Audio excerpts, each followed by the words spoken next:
High martial world में हर कोई ताकत के पीछे पागल था, लेकिन मैं एक टेलर्ड ब्लैक सूट पहनकर हाथ में लेदर ब्रीफकेस लिए सिर्फ एक कर्ज वसूलने आया था। मेरे पास कोई हथियार नहीं था, सिर्फ पुराने पीले पड़ चुके ब्लैक मार्केट के डेट नोट्स थे। मैं एक ही रात में बड़े बड़े क्लैन लॉर्ड्स को बर्बाद कर देता था और खुद को भगवान कहने वालों को उनके सिंहासन से नीचे घसीट लाता था। पूरा इंटरनेट मुझे इंसानियत को खत्म करने वाला डेमन कहता था, लेकिन उन्हें ये नहीं पता था कि इस दुनिया की हर ताकत मुझसे उधार ली गई थी। जोंग सिटी की सबसे बड़ी अवेकनिंग एकेडमी के सेंट्रल प्लाजा में, जहां 1 लाख लोग खड़े हो सकते थे, आज भारी भीड़ जमा थी। अचानक आइस ब्लू लाइट का एक विशाल पिलर आसमान को चीरता हुआ ऊपर उठा और अगले ही पल डरावनी ठंड की लहर पूरे मैदान में फैल गई। चू क्लैन की सबसे बड़ी बेटी क्लोए चू अभी अभी एक सुप्रीम गिफ्ट अवेकन कर चुकी थी। वो बर्फ और हिम की देवी जैसी लिख रही थी। उसके चेहरे पर ऐसा घमंड था मानो इस दुनिया का हर इंसान उससे नीचे हो। तो यही है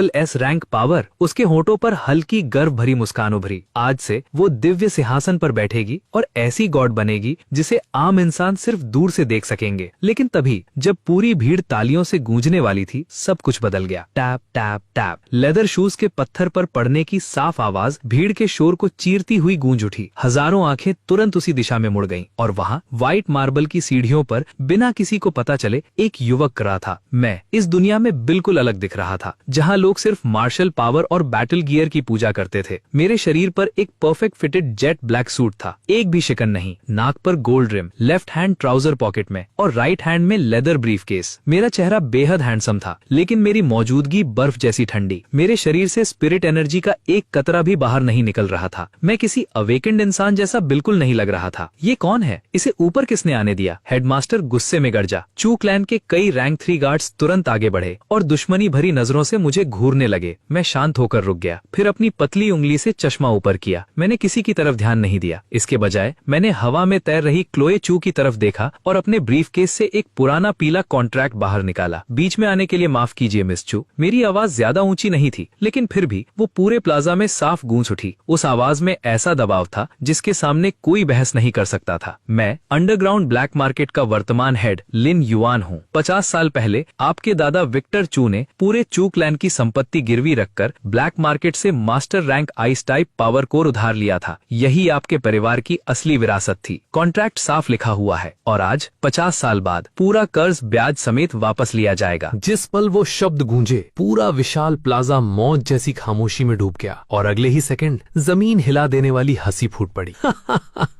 तेरे अंदर रैंक -1 जितनी भी स्पिरिट एनर्जी नहीं है और चू क्लैन को ठगने चला है। आसमान में खड़ी क्लोए मुझे ऐसे घूर रही थी जैसे किसी नाली से निकला हुआ कीड़ा देख लिया हो। उसकी आंखों में भरी घृणा छुपाए नहीं छुप रही थी। वो ठंडी हंसी हंसते हुए धीरे धीरे नीचे उतरी, बिल्कुल किसी स्वर्गीय परी की तरह, और मेरे सामने आकर रुकी। उसने अपना बर्फ जैसा सफेद हाथ बढ़ाया और मेरे हाथ से वो पुराना पीला कॉन्ट्रैक्ट झटके से छीन लिया। अगले ही पल हड्डियां जमा देने वाली ठंड फैल गई। वो कागज तुरंत बर्फ में जम गया। फिर क्रैक! क्लोए ने बस उंगलियां हल्की सी मोड़ी और जमी हुई बर्फ टूटकर हजारों टुकड़ों में बिखर गई। बर्फ के वो टुकड़े मेरे सूट पर गिरने लगे। अच्छे से देख लिया? उसने ठुड्डी ऊंची करते हुए घमंड से कहा। मेरा गिफ्ट चू ब्लड लाइन का पवित्र प्रतीक है और तू सड़क से उठा हुआ कचरा लेकर हमें डराने आया है। फिर वो मेरे बेहद करीब झुकी। उसकी आवाज धीमी मगर जहर से भरी थी। इस दुनिया में कमजोर होना ही सबसे बड़ा पाप है। इतना कहकर वो अहंकार से मुड़ी और नीचे खड़े गार्ड्स को हल्का सा इशारा किया। मतलब साफ था, मुझे खत्म कर दो। चारों पीक रैंक 3 गार्ड्स तुरंत समझ गए। बच्चे, अगले जन्म में आंखें खोलकर पैदा होना। गार्ड कैप्टन दहाड़ा। उसकी रैंक 3 स्पिरिट एनर्जी ज्वालामुखी की तरह फट पड़ी। आग में लिपटा उसका विशाल मुक्का बेरहमी से मेरे सिर के पीछे आ गिरा। ना कोई हिचकिचाहट, ना कोई दया। भीड़ में मौजूद कई लोगों ने डर से आंखें बंद कर ली, लेकिन मैं हिला तक नहीं, 1 इंच भी नहीं। मेरी पीठ अब भी गार्ड्स की तरफ थी और मैं बस अपनी स्लीव पर गिरे बर्फ के टुकड़ों को देख रहा था। मेरी आंखों में गुस्सा नहीं, सिर्फ पूर्ण शांति थी। जलता हुआ मुक्का मेरे बालों को छूने ही वाला था कि अचानक डिंग! मेरे दिमाग में एक ठंडी भावनाहीन मैकेनिकल आवाज गूंजी। कार्मिक डेट कलेक्शन सिस्टम एक्टिवेटेड। वर्तमान देनदार क्लोए चू। डेट स्टेटस अत्यधिक ओवरड्यू। कॉन्ट्रैक्ट को जानबूझकर नष्ट किया गया। क्रेडिटर पर हमला करने का प्रयास। सिस्टम निर्णय। कॉन्ट्रैक्ट उल्लंघन की पुष्टि। Collection authority unlock. Rank ignored, absolute suppression सक्रिय, फोर्स्ड सीजर अधिकृत। सिस्टम की आवाज सुनते ही मैंने बेहद शांत भाव से हाथ उठाया और अपनी स्लीव से बर्फ के टुकड़े झाड़ दिए। फिर मैंने आते हुए मुक्के पर नजर डाली, अपने गोल्ड रिम चश्मे को ऊपर धकेला और ब्रीफ केस का लॉक खोल दिया। अब भी वसूली का विरोध कर रहे हो तो फिर मुझे तुम्हारी हर चीज जब्त करनी पड़ेगी। मर जा। गार्ड कैप्टन की दहाड़ पूरे प्लाजा में गूंज उठी। उसका मुक्का मेरे सिर से आधा इंच दूर पहुंच चुका था। तभी एक भारी कंपन गूंजी और मेरे शरीर से एक भयावह सार्वभौमिक नियम चारों दिशाओं में फट पड़ा। कोई स्पिरिट एनर्जी नहीं, कोई धमाका नहीं, सिर्फ एक नियम, प्राचीन, पूर्ण, ब्रह्मांड की गहराइयों से जन्मा हुआ नियम। हर कर्ज चुकाया जाएगा, यही संसार का नियम है। ठक। गार्ड कैप्टन का मुक्का मेरे सिर से 1 मिलीमीटर दूर हवा में जम गया, जैसे किसी अदृश्य दीवार से टकरा गया हो। उसकी आंखें कांप उठीं। उसने अपनी पूरी स्पिरिट एनर्जी हाथ में झोंक दी, लेकिन उसका हाथ हवा में जकड़ा रह गया और उससे भी भयानक, उसकी मुट्ठी पर जलती आग उसकी आंखों के सामने बुझने लगी। मैंने पीछे मुड़कर देखा तक नहीं, बस एक कदम आगे बढ़ा। मेरे चमकते जूतों की आवाज जेड फर्श पर साफ गूंजी और उसी एक कदम के साथ पीछे खड़े चारों गार्ड ऐसे जमीन पर गिरे जैसे उन पर 10,000 टन का पहाड़ टूट पड़ा हो। धड़ाम। चारों मुंह के बल जमीन पर चिपक गए। उनकी हर प्रतिरोध शक्ति उसी पल मिट गई। पूरा प्लाजा सन्न रह गया। अभी हुआ क्या? उसने तो स्पिरिट एनर्जी इस्तेमाल भी नहीं की। वीआईपी सेक्शन में बैठे बड़े बड़े लोग डर से पीले पड़ गए। तू शेन लैंड पर हमला करने की हिम्मत करता है? मरने का शौक है क्या? क्लोए की आंखों में पागलपन चमक उठा। Absolute zero, frozen throne. उसने अपनी SSS रैंक शक्ति पूरी तरह छोड़ दी। भयंकर बर्फीली ऊर्जा मुड़कर दर्जनों मीटर लंबा विशाल आइस ड्रैगन बन गई। गरजता हुआ ड्रैगन मुझे निगलने दौड़ा, लेकिन उस दुनिया खत्म कर देने वाले हमले को देखकर मैं मुस्कुराया। एक ऐसी मुस्कान जिसमें जरा भी गर्माहट नहीं थी। मेरी ही गिरवी रखी चीज मेरे खिलाफ इस्तेमाल कर रही हो। मैंने एक हाथ से अपनी टाई ढीली की। मेरी आंखों में खतरनाक ठंड चमकी। सूट थग ऑनलाइन। मैं सीधे उस गरजते ड्रैगन की तरफ चल पड़ा। न डरा, न रुका, न बचने की कोशिश की। मैंने अपना दाहिना हाथ उठाया, सफेद पतला हाथ। जैसे ही आइस ड्रैगन मुझे निगलने वाला था, मेरे होंठ हल्के से खुले। Force execute. शब्द कानून बन गए। अगले ही पल अजेय SSS रैंक आइस ड्रैगन मेरी उंगलियों को छूते ही चकनाचूर हो गया। वो बर्फ बनकर हवा में उड़ गया। क्लोए की चीख निकल गई। ये असंभव है, लेकिन इससे पहले कि वो समझ पाती क्या हुआ, मैं बर्फ के धुएं को पार करके उसके सामने पहुंच चुका था। धड़ाम। मेरे रोज गोल्ड कफलिंक वाले हाथ ने उसकी गर्दन बेरहमी से पकड़ ली और उसे हवा में उठा दिया। छोड़ो, मुझे छोड़ो।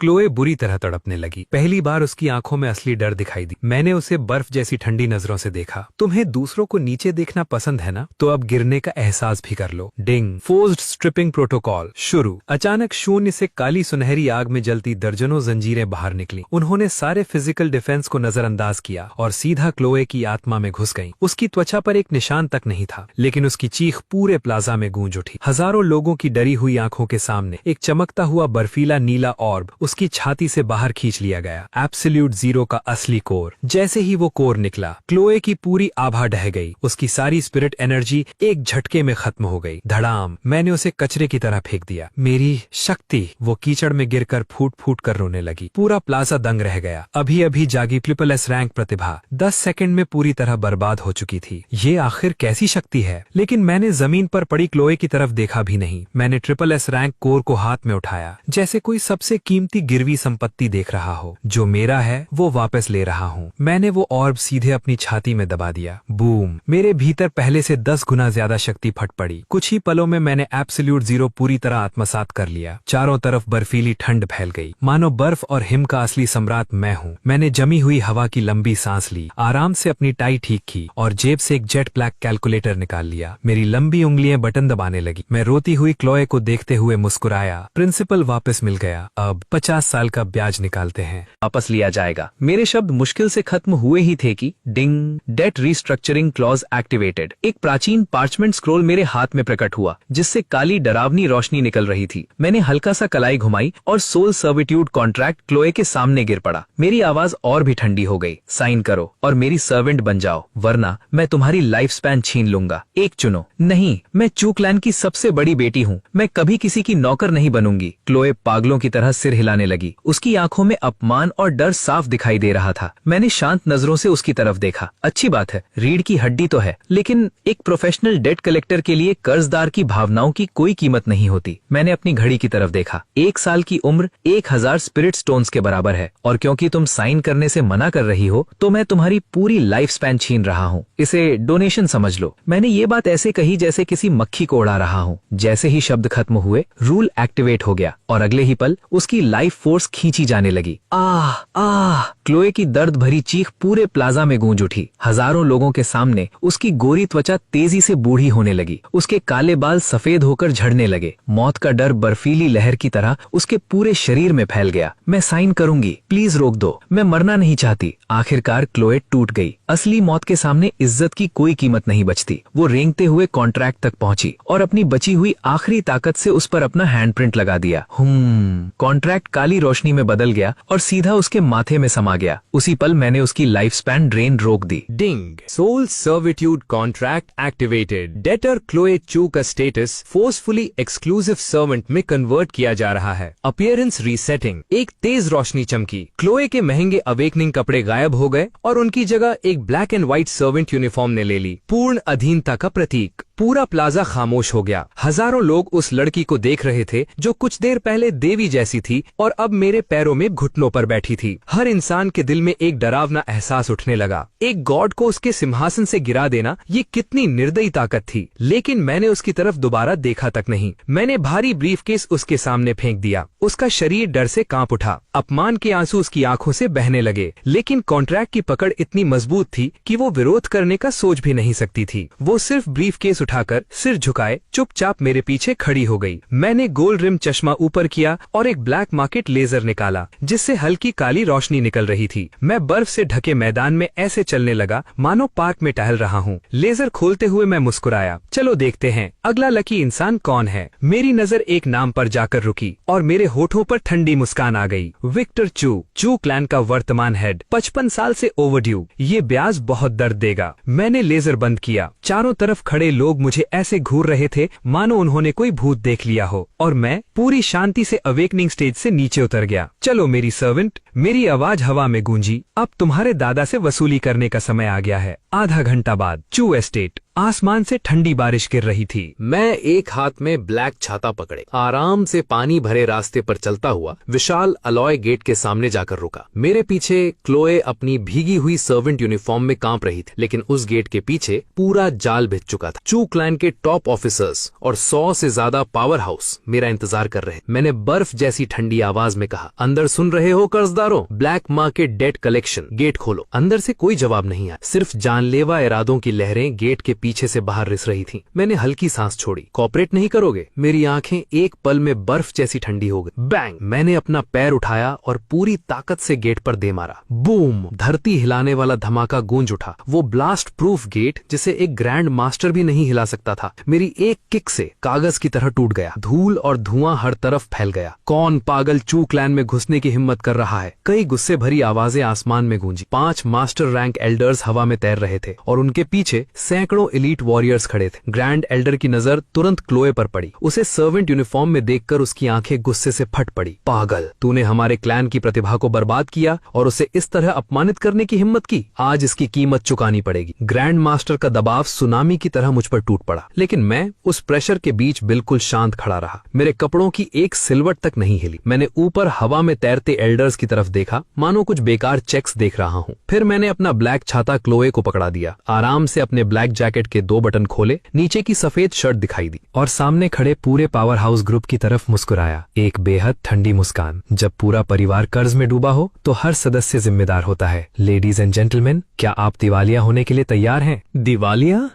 तुम घमंडी बच्चे, इससे ज्यादा हास्यास्पद बात मैंने आज तक नहीं सुनी। चू क्लैन का ग्रैंड एल्डर गुस्से के बावजूद जोर से हंस पड़ा। एक रैंक 6 ग्रैंड मास्टर होने के नाते पूरे जंगन सिटी में ऐसे लोग उंगलियों पर गिने जा सकते थे जो उसकी नजर में आने लायक हों, लेकिन इस वक्त एक सूट पहने नौजवान खुलेआम पूरे चू क्लैन को दिवालिया करने की धमकी दे रहा था। लड़के, तुम्हें आसमान की ऊंचाई का अंदाजा नहीं है। तुमने हमारे क्लैन की प्रतिभा को बर्बाद करने की हिम्मत की है। आज मैं तुम्हें एक महान कुल के क्रोध का असली मतलब दिखाऊंगा। ग्रैंड एल्डर के बाल और दाढ़ी हवा में बेकाबू होकर खड़े हो गए। उसने दोनों हाथ आसमान की तरफ उठा दिए। बूम! रैंक 6 ग्रैंड मास्टर की स्पिरिट एनर्जी ज्वालामुखी की तरफ फट पड़ी, सीधी आसमान में जा धसी। अगले ही पल पूरे एस्टेट के ऊपर दर्जनों मीटर ऊंचा एक विशाल असुर अवतार आकार लेने लगा, जिसकी पूरी देह आग में जल रही थी। उसी समय 4 रैंक 5 एल्डर्स और सैकड़ों एलीट योद्धाओं ने भी अपनी पूरी स्पिरिट एनर्जी मुक्त कर दी। संयुक्त गठन सक्रिय करो। सैकड़ों विनाशकारी ऊर्जा धाराएं एक साथ उस असुर अवतार में समाने लगी। गर्मी इतनी भयानक थी कि आसपास की हवा तक मुड़ने लगी। स्पेस खुद विकृत हो रहा था। बारिश की हर बूंद गिरने से पहले ही भाप बनकर सफेद धुंध में बदल रही थी। कुछ ही सेकंड में पूरा चू एस्टेट ऐसी दमनकारी शक्ति से भर गया जिसने आसमान तक को जकड़ लिया। महल के बाहर मेरी छतरी पकड़े खड़ी क्लोए, जिसकी सारी शक्तियां पहले ही छीन ली गई थी, इस प्रलयकारी दबाव के सामने घुटनों के बल गिर पड़ी। उसके दांत डर से बुरी तरह कांप रहे थे। खत्म हो गया। उसकी आंखों में आतंक साफ दिखाई दे रहा था। उसे पता था इस क्लैन प्रोटेक्शन फॉर्मेशन के सामने तो रैंक 7 नेशनल गार्डियन भी पीछे रटने पर मजबूर हो जाते। लेकिन अगले ही सेकंड सब कुछ बदल गया। तूफान के बिल्कुल केंद्र में खड़ा मैं बस एक हाथ उठाकर अपनी सफेद शर्ट से हल्के से धूल झाड़ता हूँ। फिर मैं सिर उठाकर उस शहर को मिटा देने वाले विशाल असुर अवतार की तरफ देखता हूँ। मेरे गोल्ड रिम वाले चश्मे के लेंसों में नरक जैसी आग चमक रही थी। कर्जदार की अनुमति के बिना गिरवी संपत्ति का इस्तेमाल करने पर अतिरिक्त लेट फीस लगती है। मेरी आवाज अब भी उतनी ही शांत और प्रोफेशनल थी। फिर मैं मन ही मन एक आदेश देता हूँ। सिस्टम डिटेक्ट कर रहा है कि डेटर के परिवार के सदस्य ब्लैक मार्केट के संसाधनों का उपयोग करके वसूली का हिंसक विरोध कर रहे हैं। संयुक्त वसूली प्रक्रिया शुरू की जा रही है। डिंग, कमांड कंफर्म। डिटेक्ट हुआ कि यहाँ मौजूद सभी लोगों ने 50 साल से ओवरड्यू वर्ल्ड ट्री फ्रूट का लाभ लिया है। कर्मिक चेन लॉक, जॉइंट लाइबिलिटी स्थापित, स्ट्रिपिंग प्रोटोकॉल पूर्ण शक्ति पर सक्रिय। उसी समय ग्रैंड एल्डर हंसते हुए अपने असुर अवतार को मुझे भस्म करने के लिए उठाता है, लेकिन तभी आसमान फट जाता है। मीलों लंबी एक काली दरार पूरे आकाश में फैल जाती है। उस दरार के भीतर से कानून की ऐसी भयावह शक्ति उतरती है जो दुनिया के हर नियम को नजरअंदाज कर देती है। और अगले ही पल हजारों लाखों कर्मिक जंजीरें काले सुनहरे शोलों में जलती हुई तूफान की तरह नीचे बरस पड़ती हैं। थड़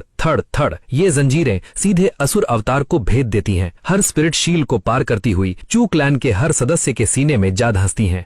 ये क्या है? मेरी स्पिरिट एनर्जी निकल रही है। ग्रैंड एल्डर की हंसी उसी पल जम जाती है। उसकी जगह अब सिर्फ असीम भय बचता है। उसे एहसास होता है कि 80 साल की तपस्या से इकट्ठा की गई उसकी सारी शक्ति उन जंजीरों के जरिए पागलों की तरह बाहर खींची जा रही है। और सिर्फ वही नहीं, हर एल्डर, डेथ स्क्वाड का हर योद्धा, जैसे ही जंजीरें उन्हें छूती हैं, सबकी ताकत खत्म हो जाती है। वे बिना हड्डियों वाली मछलियों की तरह जमीन पर गिरने लगते हैं। चारों तरफ दर्द भरी चीखें गूंज उठती हैं। बूश! स्पिरिट एनर्जी खत्म होते ही असुर अवतार पिचके हुए गुब्बारे की तरह ढह जाता है। धमाके के साथ टूटकर चिंगारियों में बिखर जाता है। चू क्लैन फॉर्मेशन एक पल में खत्म हो जाती है। पूरा एस्टेट मौत जैसी खामोशी में डूब जाता है। चारों तरफ कराहते लोगों के बीच मैं पानी भरे रास्तों पर आराम से चलता हुआ चू एस्टेट के अंदर प्रवेश करता हूँ, मानो ये जगह पहले से मेरी हो। पूरा एस्टेट तबाह हो चुका था। मैं एक गिरे हुए रैंक 4 डेथ स्क्वाड योद्धा के सामने रुकता हूँ। अपनी पतली उंगली हल्के से मोड़ता हूँ और उसके शरीर से हल्का हरा विंड टाइप पावर कोर बाहर खिंचकर मेरी हथेली में आ गिरता है। 3000 स्पिरिट स्टोन्स। काफी नहीं। मैं सिर हिलाता हूँ और बिना किसी परवाह के उस कोर को अपने सीने में दबा देता हूँ। बूम! मेरी आभा तुरंत तूफान मारती है। मैं सीधे रैंक 3 ट्रांसेंडेंट में प्रवेश कर जाता हूँ। लेकिन मैं रुकता नहीं, आराम से आगे बढ़ता रहता हूँ, जैसे कोई बूढ़ा किसान अपने ही बाग में टहलते हुए फल तोड़ रहा हो। रैंक 4 फायर टाइप, ठीक ठाक। रैंक 5 अर्थ टाइप, बुरा नहीं। मेरे हर कदम के साथ एक और चू क्लैन विशेषज्ञ अपना पावर कोर खो देता है और हर कोर को अवशोषित करने के साथ मेरी शक्ति बर्फ के गोले की तरह बढ़ती चली जाती है। Rank 4 commander level, rank 5 master level, peak rank 5। जब तक मैं ग्रैंड एल्डर तक पहुंचा, मेरे शरीर से निकलती स्पिरिट एनर्जी इतनी घनी हो चुकी थी कि हवा खुद बर्फ की मूर्तियों में जमती महसूस हो रही थी। शैतान, तुम आत्माओं को निगलने वाले शैतान हो। ग्रैंड एल्डर जमीन पर दबा पड़ा था। वो मुझे ऐसे देख रहा था जैसे कोई देवता उसके ऊपर खड़ा हो, पूरी तरह डरा हुआ, पूरी तरह अपमानित। शैतान? मैं अपने गोल्ड रिम वाले चश्मे को ऊपर सरकाता हूँ। नहीं, मैं सिर्फ कानून के अनुसार काम करने वाला कर्ज वसूलने वाला हूँ। फिर मैं अपना चमकदार जूता उठाता हूँ और पूरी ताकत से उसके घमंडी चेहरे पर दे मारता हूँ। थड़! तुम मुझे छू नहीं सकते। हमारे क्लैन लॉर्ड रैंक 8 सॉवरेन है, मिलिट्री के शाही अधिकारी। अगर तुमने मुझे नुकसान पहुंचाया तो वो तुम्हें मौत की भीख मांगने पर मजबूर कर देंगे। ग्रैंड एल्डर दर्द और गुस्से में तड़पता हुआ चीखता है। उसी वक्त उसकी जेब में रखा एक खास कम्युनिकेटर तेज अलार्म के साथ बजता है। स्क्रीन पर 3 शब्द चमकते हैं, विक्टर चू। मैं नीचे देखता हूँ और अपना पैर उसके चेहरे पर थोड़ा और दबा देता हूँ। ग्रैंड एल्डर दर्द से चीखता है और बेहोश हो जाता है। मैं शालीन नवीनता से झुकता हूँ, कम्युनिकेटर उठाता हूँ और वीडियो कॉल रिसीव कर देता हूँ। स्क्रीन चमक उठती है। उसमें एक चौड़े कंधों वाला बूढ़ा आदमी दिखाई देता है जिसने भव्य पाइथन रोब पहन रखी थी। बिना आवाज ऊंची किए थी उसकी मौजूदगी डर पैदा कर रही थी। विक्टर चू, रैंक 8 सॉवरेन। वो स्क्रीन पर मेरे गोल्ड रिम वाले चश्मे और पीछे पड़े चू क्लैन के गिरे हुए लोगों को देखता है। उसकी पुतलियां सिकुड़ जाती हैं। तुम कौन हो और मेरा चू क्लैन कहाँ है?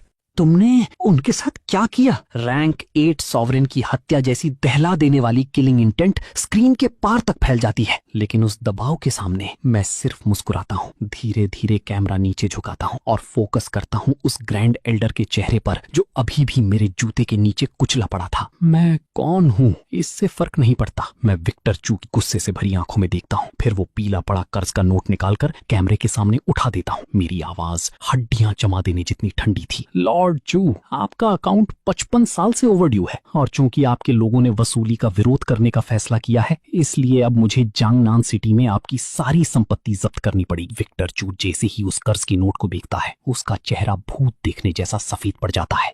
तुम ब्लैक मार्केट वाले हो? नहीं, वो कर्ज तो पहले ही नियम होते हैं। मैं उसे बिना किसी शिष्टाचार के बीच में ही काटता हूँ। मोल भाव की कोई गुंजाइश नहीं। फिर मैं अपना दायां पैर उठाता हूँ। विक्टर चू की भयभीत आंखों के सामने धड़ाम मेरा जूता नीचे गिरता है और ग्रैंड एल्डर हमेशा के लिए शांत हो जाता है। एक रैंक 6 ग्रैंड मास्टर मौके पर खत्म। मैं जीप से साफ सफेद रुमाल निकालता हूँ, अपने जूते से कीचड़ साफ करता हूँ, फिर स्क्रीन की तरफ देखकर हल्की मुस्कान देता हूँ। एक ऐसी मुस्कान जिसमें सिर्फ बर्फ जैसी ठंडक थी। लॉर्ड चू, अपने आखिरी 3 दिन अच्छे से बिताई। 3 दिन बाद मैं खुद आकर आपकी हर आखिरी संपत्ति जब्त करूं। स्नैप कॉल कट जाती। Jangnan city, underground black market, एक ऐसी जगह जहां हर तरह के अपराधी, तस्कर और अवैध सौदागर भरे पड़े थे। क्लिक क्लिक क्लिक, मेरे जूतों की साफ आवाज कीचड़ भरी गली में गूंजती है। मैं अब एक नया गहरा नीला पिन स्ट्राइप सूट पहने हुए था, हाथ में वही सिग्नेचर लेदर ब्रीफ केस और मेरे पीछे काले कॉलर वाली मेड यूनिफॉर्म पहने हाथ में डॉक्यूमेंट बैग लिए चल रही थी क्लोए चू, जो कभी एकेडमी की सबसे मशहूर सुंदरता मानी जाती थी। हम दोनों को देखते ही आसपास की नजरें ठहर जाती हैं। अरे वो मेड, क्या वो चू क्लैन की क्लोए चू नहीं है? किसी ने पहचान ली और अगले ही पल पूरा ब्लैक मार्केट हड़कंप में आ जाता है। दर्जनों हैरान निगाहें सुइयों की तरह क्लोए के शरीर में चुभने लगती हैं, लेकिन सोल सर्विट्यूड कॉन्ट्रैक्ट उसे मजबूर करता है कि वो मेरे पीछे पीछे ही चले। भीड़ धीरे धीरे हमारे चारों ओर जमा होने लगती है, लेकिन मैं किसी को एक नजर तक नहीं देता, बस अपने गोल्ड रिम वाले चश्मे को हल्का सा ऊपर सरकाता हूँ। मेरी पीक रैंक 5 मास्टर प्रेशर की सिर्फ एक झलक बाहर निकलती है और उसी पल 100 मीटर के भीतर की पत्थर की सड़क मकड़ी के जाले की तरह चटकने लगती है। हड्डियों तक घुस जाने वाली ठंड पूरे इलाके में फैल जाती है। अभी कुछ सेकंड पहले जो मोटा आदमी मेरा मजाक उड़ा रहा था, उसके घुटने अचानक जवाब दे देते हैं। वो धड़ाम से जमीन पर गिर पड़ता है और दोबारा उठ भी नहीं पाता।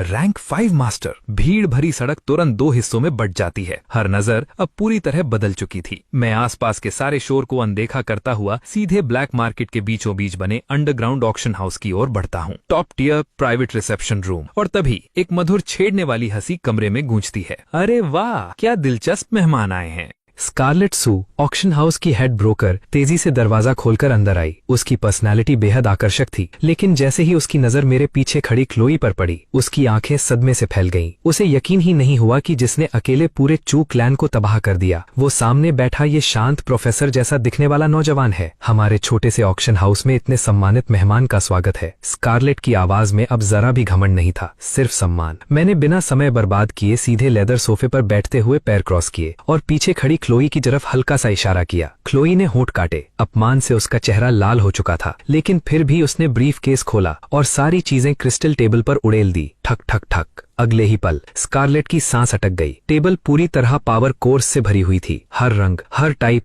हर रैंक के चमकते हुए ऑब्स। उसका शरीर वहीं जड़ हो गया। ये तो चू क्लैन के ग्रैंड एल्डर का rank 6 wind type power core है। उसकी आवाज कांप रही थी। उसके दिमाग में सिर्फ एक ही एहसास था, खौफ। मैंने शांत भाव से दाहोंग पाव चाय का कप उठाया और एक घूंट लिया। ये लो ग्रेड कोर्स मेरे किसी काम के नहीं, सिर्फ जगह घेरते हैं। इन सब को कैश में बदल दो। मुझे तुरंत बहुत बड़ी मात्रा में supreme spirit stones, marrow cleansing pills और स्पिरिट एंकरिंग हर्ब्स चाहिए। स्कारलेट ने मुश्किल से निगलते हुए तुरंत 90 डिग्री झुककर कहा, कृपया आधा घंटा दीजिए, मैं पूरे ब्लैक मार्केट के संसाधन इस्तेमाल करके एक्सचेंज पूरा करवा दूंगी। कुछ देर बाद स्कारलेट सम्मान से एक स्टोरेज रिंग मेरी तरफ बढ़ाती है। मिस्टर लिन, इसके अंदर 10 मिलियन सुप्रीम स्पिरिट स्टोन्स और बड़ी मात्रा में टॉप टियर रिसोर्सेज हैं। ये हमारी पूरी सीमा है। मैंने हल्की मुस्कान के साथ रिंग ले ली। अच्छा है, काफी एफिशिएंट। अगले ही पल मैंने सिस्टम का एसिड कन्वर्जन फंक्शन एक्टिवेट कर दिया। सारे स्पिरिट स्टोन्स और पिल्स शुद्ध ऊर्जा में बदलकर मेरे शरीर में समाने लगे। क्रैक, मेरी रैंक 5 पीक कल्टीवेशन पूरी तरह स्थिर हो गई। उसी समय सिस्टम की आवाज गूंजी, टिंग, नई authority unlock, cross rank judgment rule. यदि सबूत कंफर्म हो जाए तो खिलाड़ी अपने से 3 पूरे रैंक ऊपर तक किसी भी डेड बीट या उसके मददगार को जबरदस्ती समाप्त कर सकता है। मेरे होठों पर ठंडी मुस्कान उभरी, लेकिन तभी धड़ाम, एक भयानक धमाके ने पूरा कमरा हिला दिया। रीइंफोर्स दरवाजा भारी आर्टिलरी फायर से उड़कर टुकड़ों में बिखर गया और अगले ही पल 100 से ज्यादा सिटी गार्ड एलीट्स कमरे में घुस आए। हैवी मशीन गन सीधे प्राइवेट रूम पर लॉक हो गईं। उनके बीच से सिल्वर बैटल आर्मर पहने एक आदमी आगे बढ़ा। कमांडर वैंग, रैंक 6 अर्ली ग्रैंड मास्टर, चू क्लैन का सबसे वफादार शिकारी कुत्ता। स्कारलेट का चेहरा सफेद पड़ गया। उसे पता था जब ऑफिशियल फोर्स बीच में उतर जाए तो मामला कितना खतरनाक हो जाता है। लेकिन मेरे पीछे घुटनों पर बैठी क्लोई अचानक खुशी से चिल्ला उठी, कमांडर वैंग, मुझे बचाइए। इसी ने मेरी ताकत छीन ली। धुएं के बीच 100 से ज्यादा इंफ्रारेड टारगेटिंग बीम्स मेरी तरफ लॉक हो चुकी थीं। कमांडर वैंग ने मुझे ऐसे घुरा जैसे किसी मरे हुए आदमी को देख रहा हो। तूने चू क्लैन की प्रतिभा बर्बाद कर दी और अब यहाँ चोरी का माल बेचने आया है। घुटनों पर बैठ, हाथ पीछे कर, वरना यहीं खत्म कर दूंगा। एक साथ 100 से ज्यादा हथियार लोड हुए। हर बंदूक की नली सीधे मेरे चेहरे पर थी, लेकिन मैंने घुटने नहीं टेके, मैंने पैर तक सीधे नहीं किए। मैंने पूरी शांति से चाय का कप उठाया, धीरे से फूंक मारी और आराम से एक घूंट लिया। अच्छी चाय है। मैंने कप नीचे रखा, गोल्ड रिम चश्मा ठीक किया और कमांडर वैंग की तरफ ऐसे देखा जैसे उसने दुनिया की सबसे बेवकूफी भरी बात कह दी हो। चोरी का माल। कमांडर वैंग, किसी पर आरोप लगाने से पहले दाशिया एम्पायर के डेड प्रॉपर्टी राइट्स एक्ट को पढ़ लेना चाहिए। मैंने ब्रीफकेस खोला और आधिकारिक लाल मोहर वाले कॉन्ट्रैक्ट्स की कॉपी टेबल पर फेंक दी। काले और सफेद में साफ लिखा है, चू क्लान ने कर्ज चुकाने में डिफॉल्ट किया। उनके पास मौजूद हर पावर कोर अब कानूनी रूप से मेरी गिरवी संपत्ति है। मैं अपनी ही प्रॉपर्टी बेच रहा हूँ, तो ये गैर कानूनी कैसे हो गया? तुम्हें लीगल डेट कलेक्शन का मतलब भी पता है? पूरा कमरा खामोश हो गया। 100 से ज्यादा सिटी गार्ड एक दूसरे का चेहरा देखने लगे। स्कारलेट सू का दिमाग सुन्न पड़ चुका था। उसे लग रहा था मैं पागल हूँ। लेकिन तभी कमांडर वैंग जोर जोर से हंसने लगा।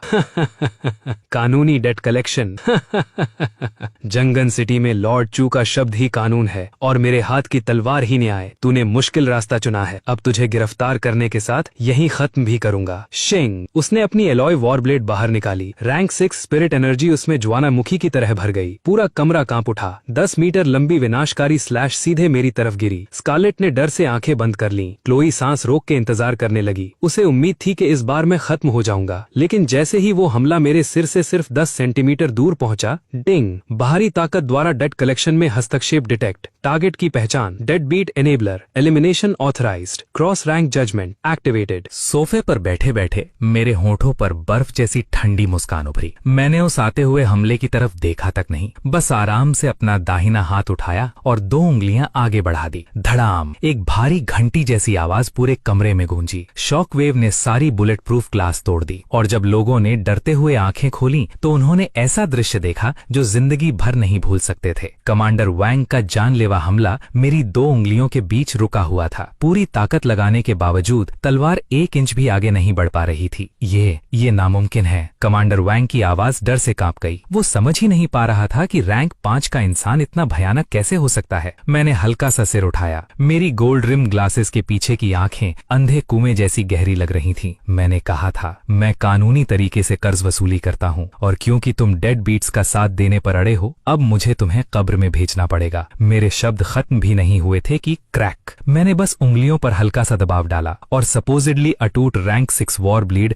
बीट से टूट गई। फिर मेरी उंगली से काले सुनहरे नियमों की एक किरण बिजली की तरह निकलती है, इतनी तेज कि किसी को प्रतिक्रिया देने का मौका तक नहीं मिलता। कमांडर वांग का शरीर उसी पल अकड़ जाता है। उसकी भौं के बीच एक डरावना निशान उभर आता है। एक बार बचने का कोई मौका नहीं। धड़ाम, कमांडर वांग की लाश जमीन पर गिर पड़ती है। आंखें खुली रह जाती हैं, लेकिन उनमें अब कुछ नहीं बचा था। बाहर खड़े 100 से ज्यादा सिटी गार्ड्स, जो कुछ पल पहले तक खुद को अजय समझ रहे थे, अब डर से कांप रहे थे। उनके हथियार हाथों से छूटकर जमीन पर गिरने लगे। खनखनाहट पूरे हॉल में गूंज उठी। अगले ही पल सभी घुटनों के बल गिर पड़े, सिर झुकाकर पागलों की तरह कॉर्निश करने लगे। स्कारलेट धीरे से सोफे पर ढह जाती है। उसकी आंखों में अब डर नहीं, कुछ ऐसा था जो पूजा के करीब था। क्लोई पूरी तरह टूट चुकी थी। वो अपने मुंह पर हाथ रख लेती है, लेकिन फिर भी उसकी निराशा छिप नहीं पाती। उसकी हिम्मत नहीं होती एक शब्द बोलने की। और मैं धीरे धीरे सोफे से उठता हूँ, हर हरकत शांत, नपी तुली, सलीकेदार। टप पानी की एक छोटी बूंद मेरी सफेद शर्ट के कॉलर पर गिरती है। मैं हल्का सा भौएं से कोड़ता हूँ, जेब से रुमाल निकालता हूँ और बड़े आराम से उसे साफ कर देता हूँ। फिर मैं सिर घुमाता हूँ। मेरी तेज नजर सीधे कमरे के कोने में लगे आधिकारिक निगरानी कैमरे की लाल झपकती लाइट पर जाकर टिकती है। मेरे होठों पर हल्की मुस्कान उभरती है। मैं इस्तेमाल किया हुआ रुमाल लापरवाही से जमीन पर फेंक देता हूँ। अपने गोल्ड रिम चश्मे को ऊपर सरकाता हूँ और कैमरे की तरफ देखकर बेहद शिष्ट लेकिन सिहरन पैदा करने वाले अंदाज में बोलता हूँ, लॉर्ड चू, आपका कुत्ता थोड़ा बदतमीज हो गया था, मैंने उसे संभाल दिया। और कोई है जो किसी डेड बीट के लिए आगे आना चाहता है? मेरा नाम लिन युआन है और मैं हमेशा उपलब्ध रहता हूँ। जैंगन सिटी, टियानयोंग टावर, टॉप फ्लोर, पूरे शहर का सबसे गोपनीय कॉन्फ्रेंस रूम। कमरे की हवा इतनी भारी थी मानो पानी बनकर जम जाए। विशाल होलोग्राफिक स्क्रीन पर एक वीडियो रुका हुआ था। फ्रेम में मैं था, हल्की मुस्कान के साथ कैमरे की तरफ देखते हुए और लाल रुमाल जमीन पर गिराते हुए। स्क्रीन पर दिख रहा वो नौजवान, परफेक्ट सूट, गोल रिम चश्मे, बेहद आकर्षक चेहरा, वो मैं था। लेकिन इस कमरे में बैठे हर इंसान के लिए मैं किसी भी एबिस डेमन से 10,000 गुना ज्यादा डरावना था। कॉन्फ्रेंस टेबल के चारों ओर 7 बेहद शक्तिशाली लोग बैठे थे। जैंगन सिटी के 8 महान क्लैन्स में से चू क्लैन को छोड़कर बाकी 7 क्लैन लॉर्ड्स। इनमें से कोई भी पैर पटक दे तो पूरा जैंगन शहर हिल जाए। सबसे कमजोर पीक रैंक 6 था और सबसे ताकतवर भयानक रैंक 7 तक पहुंच चुका था। टेबल के सबसे आगे रैंक 8 का दबाव फैलाता एक झिलमिलाता प्रोजेक्शन बैठा था। विक्टर चू, चू क्लैन का लॉर्ड, जो कैपिटल से कॉल पर जुड़ा हुआ था। सिर्फ प्रोजेक्शन होने के बावजूद उसके चेहरे पर छिपा न जा सकने वाला गुस्सा और डर साफ दिखाई दे रहा था। तुम सबने देख लिया है। विक्टर चू वर्चुअल टेबल पर जोर से हाथ मारता है। उसकी आवाज टूटी हुई धौंकनी जैसी भारी थी। ये आदमी जो खुद को ब्लैक मार्केट डेड कलेक्टर कहता है, लिन युआन, एक कानूनहीन राक्षस है। उसने सिर्फ मेरे चू क्लैन को नष्ट नहीं किया, उसने बिना पसीना बहाए आधिकारिक सिटी गार्ड वांग को भी खत्म कर दिया। अगर आज वो चू क्लैन की संपत्ति जब्त कर सकता है तो कल तुम में से किसी की भी कर सकता है। ये शब्द कमरे में तलवार की तरह गिरते हैं। 7 क्लैन लॉर्ड्स के चेहरे सफेद पड़ जाते हैं। ठंडा पसीना उनकी पीठ तक बहने लगता है। वो इतने डरे हुए क्यों थे? क्योंकि अंदर ही अंदर उन सभी को सच्चाई पता थी। आज इन 8 महान क्लैंस के पास जो बेहिसाब दौलत और आसमान छूती ताकत है, उसकी वजह सिर्फ एक थी। दशकों पहले इनके पूर्वजों ने उसी अंडरग्राउंड ब्लैक मार्केट से ऐसे संसाधन उधार लिए थे जो हकीकत के नियम तक तोड़ सकते थे। सीधी भाषा में कहें तो इनमें से हर एक कर्ज में डूबा हुआ था। ये पूरा का पूरा डेडबीट अलायंस था। तभी बाईं तरफ बैठा विशाल शरीर वाला बूढ़ा आदमी अचानक खड़ा हो गया। उसके शरीर के चारों तरफ बैंगनी बिजली कड़क रही थी। उसका नाम था रेक्स ले, लेक लाइन का वर्तमान प्रमुख और जंगनान सिटी का निर्विवाद दूसरा सबसे ताकतवर इंसान, एक रैंक 7 ग्रैंड मास्टर। लॉर्ड चू सही कह रहे हैं। रेक्स ले की आंखों से बिजली फूट पड़ी। उसकी हिंसक आभा से हवा तक जलने लगी। पिछले 50 सालों से ब्लैक मार्केट शांत था। हमें लगा वो सड़ा हुआ कर्ज हमेशा के लिए दफन हो चुका है और अब कोई कलेक्टर अचानक बाहर निकल आया। 20 साल का कोई लड़का, चाहे उसके पास कितनी भी अजीब ताकत क्यों ना हो, वो हमारे सिर पर नहीं चढ़ सकता। रेक्स ले घमंड से दहाड़ा। 7 महान क्लैंस एक साथ, ऊपर से लॉर्ड चू का सरकारी समर्थन। उसे कुचलना चींटी मारने से ज्यादा मुश्किल नहीं होगा। बाकी क्लैन लॉर्ड्स ले एक दूसरे की तरफ देखा, फिर एक एक करके सबने हामी भरी। सही कहा, पहले हमला करो, उसे खत्म कर दो, ब्लैक मार्केट के सारे डेट नोट्स जला दो, फिर ये कर्ज कभी साबित ही नहीं होगा। ये आदमी निर्दय भी है और बेहद सटीक भी। हमें अपनी पूरी ताकत लगानी होगी। उसे कहानी में भी विलेन बनाओ और युद्ध में भी खत्म कर दो। विक्टर चू ने लंबी सांस ली। उसकी आंखों में जहरीली चमक उभरी। अच्छा, अगर सब सहमत हैं तो योजना तुरंत शुरू करो। उसकी कानूनी वसूली की सच्चाई हर जगह दबा दो। उसे ऐसा अपराधी बनाओ जो मासूम लोगों की जान खतरे में डालता है। फिर उसने रेक्स ले की तरफ देखा। रेक्स, तुम खुद नेतृत्व करोगे। 7 क्लैंस के सभी एलीट फाइटर्स इकट्ठा करो, पूरे शहर की तलाशी लो और जैसे ही वो मिले ऑर्बिटल वेपन्स तुरंत एक्टिवेट कर देना, पूरा इलाका मिटा देना। वो आज रात जिंदा नहीं बचना चाहिए। सिर्फ आधे घंटे के अंदर पूरा जंगनान शहर अराजकता में डूब गया। हर सड़क पर लगे होलोग्राफिक बिलबोर्ड्स, हर मोबाइल नोटिफिकेशन, हर टीवी चैनल, सब अचानक हाईएस्ट लेवल रेड अलर्ट से हैक हो गए। मेरी तस्वीर, ठंडी, तेज, खतरनाक आंखों वाली, पूरे शहर में विशाल आकाश आकार में चमकने लगी। उसके बगल में खून जैसे लाल अक्षरों में 3 शब्द लिखे थे, अत्यंत खतरनाक अपराधी। इमरजेंसी ब्रॉडकास्ट गूंज उठा। जंगनान सिटी में लिन युआन नाम का एक बेहद खतरनाक एस रैंक अपराधी दिखाई दिया है। इस व्यक्ति ने बिना किसी कारण 100 से अधिक लोगों को गंभीर रूप से घायल किया है और आधिकारिक सिटी गार्ड कमांडर की बेरहमी से हत्या कर दी है। उस पर 1 बिलियन डाशिया कॉइन्स का इनाम घोषित किया जाता है। साथ ही 3 हाई रैंक अर्थ ग्रेड कॉम्बैट टेक्निक्स। पूरे शहर में मैन हंट जारी है। जो भी जानकारी देगा उसे नोबेल टाइटल और भारी इनाम मिलेगा। न्यूज एंकर डर और घबराहट से भरी आवाज में ये सब पढ़ रहा था। साथ ही कई एडिटेड वीडियो क्लिप्स भी चलाई जा रही थीं। ऐसी क्लिप्स जो कर्ज के बारे में कुछ नहीं बताती थीं। न ब्लैक मार्केट का सच, न कानूनी वसूली, कुछ भी नहीं। पूरा नैरेटिव सिस्टम सुनामी की तरह गरज उठा और कुछ ही मिनटों में मैं जंगनान सिटी का सबसे वांटेड दुश्मन बन चुका था। उसी समय सैकड़ों पूरी तरह हथियारों से लैस स्पिरिट एनर्जी वॉरशिप्स आसमान में उड़ान भर चुकी थीं। भीगे हुए शहर के ऊपर बिजली चमक रही थी और पूरे जैंगन सिटी में सिर्फ एक ही नाम गूंज रहा था, लिन युआन। 8 महान क्लैन ने मिलकर उसके खिलाफ युद्ध छेड़ दिया था। आसमान में युद्ध पोत मंडरा रहे थे। हर स्क्रीन पर उसका चेहरा चमक रहा था, अत्यंत खतरनाक अपराधी। लेकिन शहर के इस तूफान के ठीक केंद्र में एक आसमान में तैरते आलीशान रेस्टोरेंट के अंदर धीमी पियानो धुन बज रही थी। मैं आराम से चमड़े के सोफे पर बैठा था, सफेद शर्ट बिल्कुल साफ, चेहरे पर वही ठंडी शांति। मेरे सामने कांच की दीवारों से पूरी नियॉन सिटी चमक रही थी। स्कारलेट सू, ब्लैक मार्केट की हेड ब्रोकर, कांपते हाथों से मेरे लिए वाग्यू स्टेक काट रही थी और पीछे कभी एकेडमी की सबसे घमंडी देवी कहलाने वाली क्लोई चू अब नौकरानी की यूनिफॉर्म में घुटनों पर बैठी थी। उसके हाथ कांप रहे थे जब वो मेरे लिए प्रीमियम ब्लू माउंटेन कॉफी डाल रही थी। मिस्टर लिन, जैंगन सिटी के 8 क्लैन ने एक गठबंधन बना लिया है। मैंने कॉफी का कप उठाया, एक छोटा सा घूंट लिया और हल्की मुस्कान दी। तो आखिरकार, मैंने धीरे से कहा, सारे कर्जदार एक ही जगह इकट्ठा हो गए हैं। मैंने अपने ब्रीफकेस से वही पुराना पीला ब्लैक मार्केट लेजर निकाला। पन्ने धीरे धीरे पलटने लगे। बाहर पूरा शहर अराजकता में डूबा हुआ था, लेकिन मैं ऐसे बैठा था जैसे कोई टॉप क्लास अकाउंटेंट सालाना हिसाब देख रहा हो। फिर मेरी नजर 7वें पेज पर जाकर रुकी। होलोग्राफिक स्क्रीन पर रेक्स ले गुस्से में शहर उलट पुलट कर रहा था। मेरे होठों पर हल्की ठंडी मुस्कान उभरी। रेक्स ले क्लैन का वर्तमान मुखिया। मेरी उंगलियां लेजर पर हल्के से टपकी। 70 साल से ओवरड्यू। उसका ब्याज वाकई दिलचस्प है। मैं धीरे से अपनी सीट से उठा और फ्लोर टू सीलिंग विंडो के सामने जाकर खड़ा हो गया। नीचे फैला पूरा शहर मुझे चींटियों के फार्म जैसा दिखाई दे रहा था। मेरी आंखों की ठंडक अब छिपी नहीं थी। ले क्लैन का ब्याज पूरे एक थंडर रेल्म जितनी संपत्ति बनता है। मैंने चश्मा ऊपर सरकाया। मेरी मौजूदगी धीरे धीरे फैलने लगी। और चूंकि रेक्स ले मुझे इतनी जल्दी ढूंढना चाहता है, तो आज की लिक्विडेशन उसी से शुरू होगी। जांगन सिटी के बाहरी इलाके, एक भारी हथियारों से घिरी छोड़ी हुई फैक्ट्री, काली रात, तूफानी हवा, मूसलाधार बारिश। लोहे के जंग लगे ढांचे चीख रहे थे जैसे कोई मरता हुआ जानवर। लेकिन आज उस जगह की हवा ही अलग थी। इतनी ठंडी कि 5 मीटर के अंदर गिरती बारिश बर्फ बन रही थी। फैक्ट्री के बीचों बीच 3000 एलीट सैनिक खड़े थे, हर निकास बंद। 18 ऑर्बिटल स्पिरिट कैनन पूरी तरह चार्ज्ड। ऊपर आयरन क्रेन टावरों पर 7 क्लैन लॉर्ड खड़े थे। पीक रैंक 6 और एक रैंक 7 मॉन्स्टर। इतनी भयानक फोर्स की रैंक 8 डिजास्टर बीस्ट भी सेकंडों में मिट जाए। वांग क्लैन का हेड हंस पड़ा। रेक्स, एक आदमी के लिए इतना सब? 3000 एलीट और स्पिरिट कैनन ही उसे धूल बना देंगे। रेक्स लेने हाथ पीछे बांधे। बांगनी बिजली उसके शरीर के चारों ओर घूम रही थी। शेर खरगोश पर भी पूरी ताकत से हमला करता है। उसकी आंखों में क्रूर चमक थी। जो भी हमारी अलायंस के हितों को चुनौती देगा, मैं उसे सिर्फ मारूंगा नहीं, उसे इस फैक्ट्री की चोटी पर टांग कर 7 दिन तक बिजली की आग में जलाऊंगा।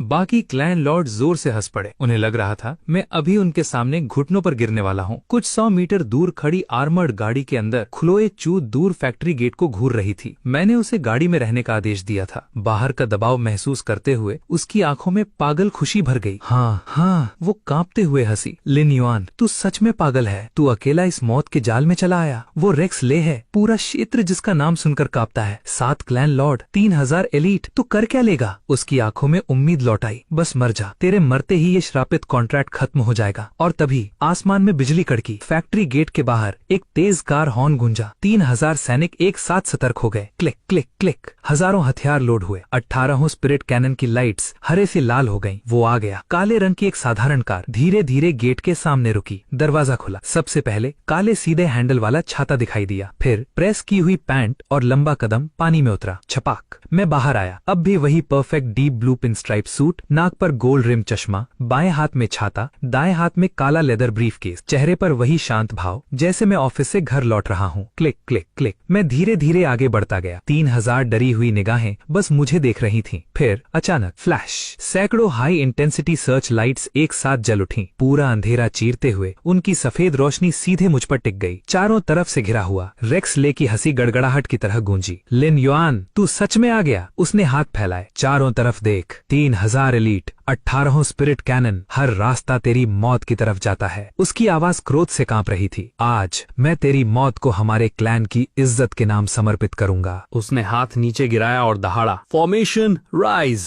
गहरी गूंज फैली। जमीन पर बने अनगिनत रून चमक उठे। कुछ ही सेकंड्स में एक विशाल पिंजरा बन गया और मैं उसके बिल्कुल केंद्र में खड़ा था। हवा इतनी भारी हो गई कि सांस लेना भी मुश्किल था। आर्मर्ड गाड़ी के अंदर क्लोई चू चीख पड़ी। वो फंस गया, अभी खत्म करो उसे। लेकिन इस पूरी तबाही के बीच मैंने पलक तक नहीं झपकाई। दुनिया खत्म कर देने वाली उस तैयारी के सामने मैंने बस अपना काला छाता आराम से कंधे पर टिका दिया। फिर बाने हाथ से अपनी शर्ट की बाह पीछे खींची और अपनी पीसी फिलिप मैकेनिकल घड़ी पर नजर डाली। सेकंड की सुई 12 के थोड़ा आगे बढ़ चुकी थी। चारों तरफ मौत जैसी ठंड फैल रही थी। मैंने हल्के से सिर हिलाया और गहरी सांस छोड़ दी। फिर धीरे धीरे सिर उठाया। मेरे गोल्ड रिम चश्मे के पीछे छिपी आंखें बर्फ से भी ज्यादा ठंडी चमक उठी। असल में एक सम्मानित ग्राहक होने के नाते मैं आज सिर्फ मूल रकम लेने वाला था। मेरी आवाज शांत थी, लेकिन सिस्टम की ताकत के साथ हर कान में मौत की फुसफुसाहट की तरह उतर रही थी। मैंने चश्मा ऊपर सरकाया। होठों पर एक सभ्य लेकिन बेहद खतरनाक मुस्कान उभरी। लेकिन तुम डेड बीट्स, ना सिर्फ कर्ज चुकाने से भागे, तुमने मेरे कीमती 10 मिनट भी बर्बाद कर दिए। मैंने हल्का सा मुस्कुराया। तो अब लेट फीस भी लगेगी। बकवास। रेक्सले पूरी तरह भड़क उठा। मरने वाला है और अब भी ऐसे बात कर रहा है। जांगजन सिटी में वो रैंक 7 थंडर ग्रैंड मास्टर था। एक ऐसा नाम जिसके सामने लोग सिर झुका देते थे, और मैं सिर्फ रैंक 5 की मौजूदगी लिए उसे कह रहा था कि उसने मेरा समय बर्बाद किया है। तुझे अपनी मौत का एहसास तभी होगा जब ताबूत सामने दिखेगा।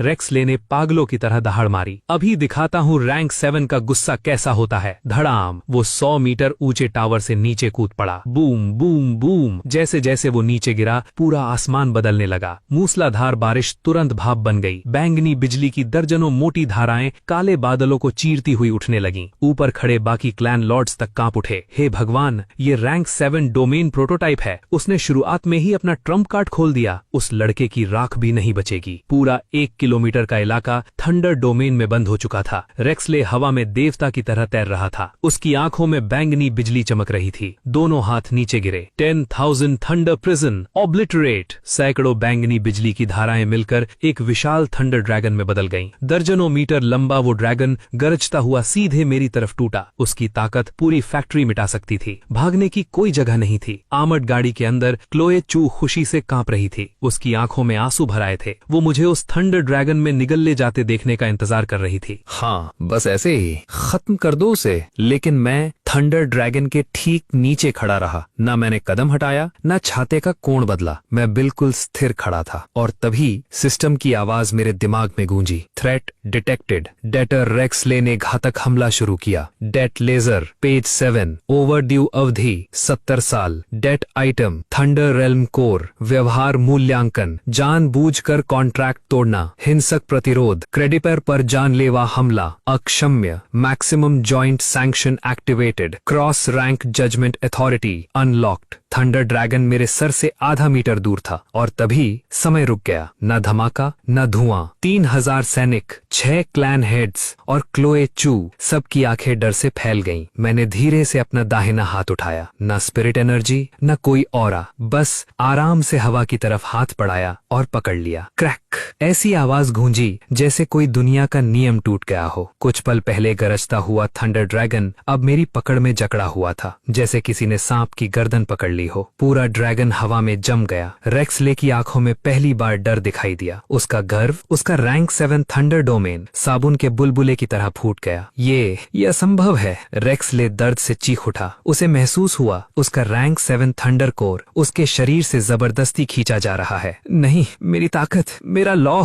तू मेरे साथ क्या कर रहा है? उसका शरीर बुरी तरह कांपने लगा। सिर्फ 3 सेकंड में जांगजेन सिटी का दूसरा सा सबसे ताकतवर इंसान सूखी लकड़ी की तरह मुरझाने लगा। फिर थप, बैंगनी बिजली से चमकता थंडर कोर उसके शरीर से निकलकर मेरी हथेली में आ गिरा। मैंने उसे तिरस्कार से देखा। पूरा थंडर रेल्म उधार लिया था और लौटाने के लिए बस इतना। मैंने सिर हिलाया। 70 साल ओवरड्यू, तुम्हारी पूरी कल्टीवेशन अब ब्याज चुकाएगी। मेरे शब्द खत्म भी नहीं हुए थे कि चटक, मेरी उंगलियां बंद हो गईं। धड़ाम, हवा में लटका रेक्सले एक शब्द तक नहीं बोल पाया। उसका शरीर राख बनकर बिखर गया। 1 हिट किल, डोमेन छीना गया, लाइफ फोर्स खत्म, रैंक 7 ग्रैंड मास्टर मौके पर मिटा दिया गया। पूरा मैदान खामोश हो गया। सिर्फ बारिश की आवाज बची थी जो लोहे की छत पर पड़ रही थी। कुछ पल पहले हंस रहे 6 क्लैन हेड्स अब कांप रहे थे। उनके चेहरों से सारा रंग उड़ चुका था। वो राक्षस है, भागो। वैंग क्लैन का हेड सबसे पहले टूटा। वो पागलों की तरह मुड़ा और टावर तोड़कर भाग गया। बाकी 5 भी पूरी तरह बिखर गए। नोबल क्लैन का घमंड मेरे सामने मजाक बन चुका था। आर्मर्ड गाड़ी के अंदर क्लोए चू की खुशी जम गई। उसकी टांगों ने जवाब दे दिया। वो रोते हुए जमीन पर गिर पड़ी। लेकिन मैंने भागते हुए कीड़ों की तरफ देखा तक नहीं। मैंने रैंक 7 थंडर कोर सीधे अपने सीने में दबा दिया। क्रैक क्रैक, सिस्टम ने उसे तुरंत कन्वर्ट कर दिया। मेरे अंदर की स्पिरिट एनर्जी फट पड़ी। Rank 6 early stage, mid stage, peak stage, सब कुछ एक ही पल में। मेरी मौजूदगी इतनी भारी हो गई कि बारिश की बूंदें मेरे 3 मीटर पास आते ही भाप बन रही थी। मैं दुनिया खत्म कर देने वाली बिजली के बीच खड़ा था। हाथ में अब भी वही लेदर ब्रीफकेस। मैंने धीरे से मुड़कर नीचे देखा। मेरे गोल्ड रिम चश्मे के पीछे की आंखें 3000 टूट चुके एलीट सैनिकों पर टिक गईं। मैं अपने चश्मे को ऊपर धकेलता हूं और मेरे होंठों के कोने पर एक शांत मुस्कान उभर आती है। भाग रहे हो ऑलरेडी? कलेक्शन प्रोसेस तो अभी बस शुरू हुआ है। सब लाइन में लग जाओ। अपनी ताकतें एक एक करके सौंप दो। भागो भागो, अलग हो जाओ। छोड़ी हुई फैक्ट्री के अंदर कभी अजय दिखने वाला नोबल क्लैन अलायंस पूरी तरह बिखर जाता है। 6 पीक रैंक 6 क्लैन हेड्स आवारा कुत्तों की तरह अलग अलग दिशाओं में भागते हैं, अपनी कोर पावर पागलों की तरह जलाते हुए। रेक्सले हार चुका, 1 शॉट में खत्म हो चुका, इस दुनिया से पूरी तरह मिट चुका। एक रैंक 7 थंडर ग्रैंड मास्टर मेरे खिलाफ एक चाल भी नहीं झेल पाया। दानव, तुम इंसान भी नहीं हो, तुम एक अजेय युद्ध देवता हो। वोंग क्लैन का हेड बिखरे बालों के साथ पागलों की तरह दौड़ता है, भागते हुए डर से पीछे मुड़कर देखता रहता है। अगर वो बस फैक्ट्री से बाहर निकलकर शहर में गायब हो जाए तो उसके पास बचने का मौका है, लेकिन मैं तूफान के ठीक केंद्र में खड़ा हूँ। एक कदम भी आगे बढ़ाए बिना मैं बस अपने गोल्ड रिम वाले चश्मे को नाक पर ऊपर चढ़ाता हूँ। भागती हुई आकृतियों को देखता हूँ। मेरी आंखें बर्फ जैसी ठंडी हो जाती हैं। क्रेडिटर की अनुमति के बिना कोई भी कोलैटरल साइट छोड़कर नहीं जा सकता। मैं धीरे से अपना दाया हाथ उठाता हूँ और हवा में उंगलियां चटकाता हूँ। स्नैप, आवाज तेज नहीं, लेकिन वो हर भागते इंसान की आत्मा में चेतावनी की घंटी की तरह फटती है। System assessment, mass collective debt evasion, cross rank judgement authority, full coverage mode activated.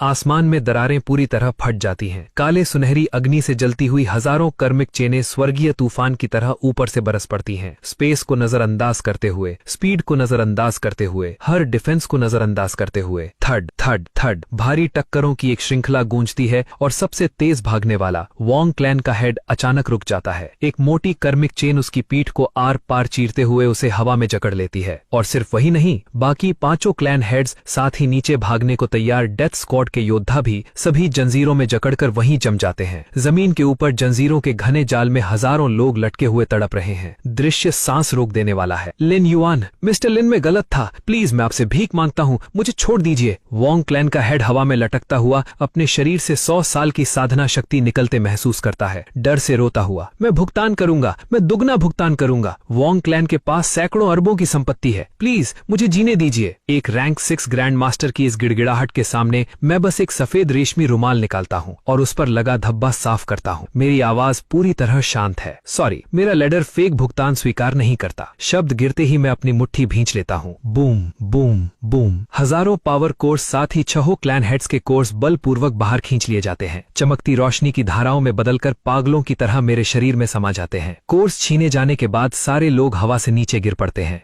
पूर्ण विनाश। हर आखिरी इंसान एक शक्तिहीन खोल में बदल चुका है और मेरे भीतर स्पिरिट एनर्जी भयावह स्तर तक उफनने लगती है। पीक रैंक 6 की सीमा एक पल में टूट जाती है। क्रैक, ब्रेक थ्रू की आवाज मेरे अंदर विस्फोट करती है। बधाई हो प्लेयर, मैसिव कोर एब्जॉर्प्शन पूरा हुआ। कल्टिवेशन आधिकारिक रूप से रैंक 7 में प्रवेश कर चुका है। नेशन गार्डियन मार्की, grumble grumble grumble. Breakthrough के उसी पल पूरे जंगनान सिटी का आसमान रंग बदल देता है। तूफानी बादल हर दिशा में मीलों तक उफनने लगते हैं। दबाव की एक भयावह लहर पूरे शहर पर छा जाती है। हे भगवान, वो क्या है? जंगडान सिटी में किसी ने अभी रैंक 7 नेशन गार्डियन मार्की में ब्रेक थ्रू किया है। पूरे शहर में अनगिनत लोग सदमे में घुटनों पर गिर पड़ते हैं। पास की हवेलियों में वे बड़े लोग जो सर्विलांस फीड पर मेरी मौत देखने का इंतजार कर रहे थे, अब स्क्रीन पर मुझे बैंगनी सुनहरी बिजली में नहाया हुआ देखकर पूरी निराशा में डूब जाते हैं। एक अरबपति का ग्लास जमीन पर गिरकर टूट जाता है। वो अपने सोफे पर ढह जाता है। उसने सच में वहीं रैंक 7 में ब्रेक थ्रू कर लिया। अगर पहले मैं सिर्फ सिस्टम के नियमों के सहारे काम कर रहा था, तो अब मैं खुद एक अजेय नेशन गार्डियन लेवल शक्ति हूँ। जंगनान सिटी का पूरा अपर क्लास सदमे में है। शहर का हर डेड बीट अचानक बहुत नर्वस हो चुका है। वापस छोड़ी हुई फैक्ट्री में हवा थम जाती है, बारिश रुक जाती है। मैं धीरे से अपनी आंखें खोलता हूँ। बैंगनी सुनहरी बिजली मेरी पुतलियों में गहराई तक चमकती है। मेरा सूट अब भी पूरी तरह प्रेस्ड है। हाथ में ब्रीफकेस लिए मैं नपे तुले कदमों से कमांड व्हीकल की ओर बढ़ता हूँ। दरवाजा खुलता है और क्लोए चू बाहर रेंगती हुई निकलती है। उसके पुराने घमंड के हर निशान गायब हो चुके हैं। ये भ्रम की मैं हार जाऊंगा पूरी तरह टूट चुका है। वो कीचड़ में घुटनों के बल गिरती है, कांपते हाथों से मेरे साफ जूतों को पकड़ती हुई, चापलूसी और निराशा से भरी हुई। मास्टर, मैं आपकी सबसे वफादार सेविका हूँ। आप एक देवता हैं। आपके सामने हर विरोध एक मजाक है। मैं उसकी ओर नीचे देखता हूँ, हाथ बढ़ाकर उसके सिर पर थपथपाता हूँ। फिर मैं अपनी नजर उत्तर की ओर राजधानी की तरफ उठाता हूँ। जंग सिटी के छोटे मोटे लोग निपटा दिए गए। अब लॉर्ड चू का ब्याज वसूलने का समय है। इसी बीच हजारों मील दूर राजधानी में चू क्लैन के भूमिगत किले के भीतर स्नैप होलोग्राफिक प्रोजेक्शन बंद हो जाता है। विक्टर चू रैंक 8 सॉवरन कागज की तरह पीला पड़ चुका है। उसके हाथ बेकाबू होकर कांप रहे हैं। अलायंस खत्म हो चुका है। रेक्स ले रैंक 7 वन शॉट में मारा गया। वो पागल डेट कलेक्टर सच में एक ही दिन में रैंक 7 तक पहुंच गया। विक्टर चू पूरी तरह घबरा जाता है। वो तिजोरी की तरफ दौड़ता है, क्लासिफाइड रेड फोन उठाकर नंबर डायल करता है। लाइन जुड़ते ही वो घुटनों पर गिरकर चिल्लाता है, लॉर्ड डिवाइन वॉरलॉर्ड, मेरी मदद कीजिए। वो पागल डेट कलेक्टर हमारी जान लेने आ रहा है। कैपिटल टावर, एक विशाल गगनचुंबी इमारत जो भयावह स्पिरिट एनर्जी बैरियर में लिपटी हुई है। एक peak rank 8 clan protection array, the grand Sumeru array, जो सबसे विनाशकारी हमलों को भी झेल सकता है। रूफटॉप हेलीपैड पर विक्टर चू अपने रिटेनर्स के साथ बादलों को घूर रहा है। उसका माथा पसीने से भीगा हुआ है। उसे पता है कि लॉर्ड डिवाइन वॉरलॉर्ड को आने में समय लगेगा और मैं किसी भी पल उतर सकता हूँ। इसलिए वो एक हताश कदम उठाता है। पूरे शहर की नागरिक आबादी को मेरे खिलाफ ढाल की तरह इस्तेमाल करो। क्या लाइव स्ट्रीम डिवाइस तैयार है? वो दांत बींचकर पूछता है। फोर्स ब्रॉडकास्ट पूरे इंटरनेट पर भेज दिया गया है। लाइव व्यूअर्स ने 1 बिलियन पार कर लिया है, उसका बटलर रिपोर्ट करता है। विक्टर चू गहरी सांस लेता है, धार्मिक दुख वाला चेहरा बनाता है और कैमरे के सामने आ खड़ा होता है। उसके गालों पर आंसू बह रहे हैं। डैक्सी एम्पायर के लोगों, पिछले 2 दिनों में लिंग युआन नाम के एक पागल ने जंगनान सिटी में मेरे चू क्लैन के 100 से ज्यादा सदस्यों को बेरहमी से कुचल दिया है, सिर्फ एक अनमोल खजाने को छीनने के लिए। मैं विक्टर चू ने पूरी जिंदगी सीमाओं की रक्षा में बिताई है, युद्ध में सम्मान कमाया है, सैकड़ों अरब दान किए हैं, और अब मैं इस पागल के हाथों गिरने वाला हूँ। जैसे ही ये शब्द गिरते हैं, अरबों दर्शक जिन्हें ब्लैक मार्केट डेट के बारे में कुछ नहीं पता, सिर्फ एक सम्मानित बूढ़े हीरो को खतरे में देखते हैं। कमेंट सेक्शन फट पड़ता है। लिन युआन एक खतरा है। लॉर्ड चू राष्ट्रीय हीरो हैं। जो भी उन्हें छुएगा मैं खुद उससे लड़ूंगा। तुम चाहे कितने भी ताकतवर हो, जो चाहो वो नहीं कर सकते। तुम्हारा जमीर कहाँ है? टिप्पणियों की बाढ़ देखते हुए विक्टर चू की आंखों में सांप जैसी ठंडी चमक लहराती है। ये जनमत है। चाहे तुम कितने भी ताकतवर हो, क्या तुम 1 बिलियन लोगों के आरोपों के खिलाफ खड़े होने की हिम्मत करोगे? क्या तुम पूरी दुनिया के सामने एक महान परोपकारी को मिटाने की हिम्मत करोगे? जैसे ही इंटरनेट पर गुस्सा अपने चरम पर पहुंचता है,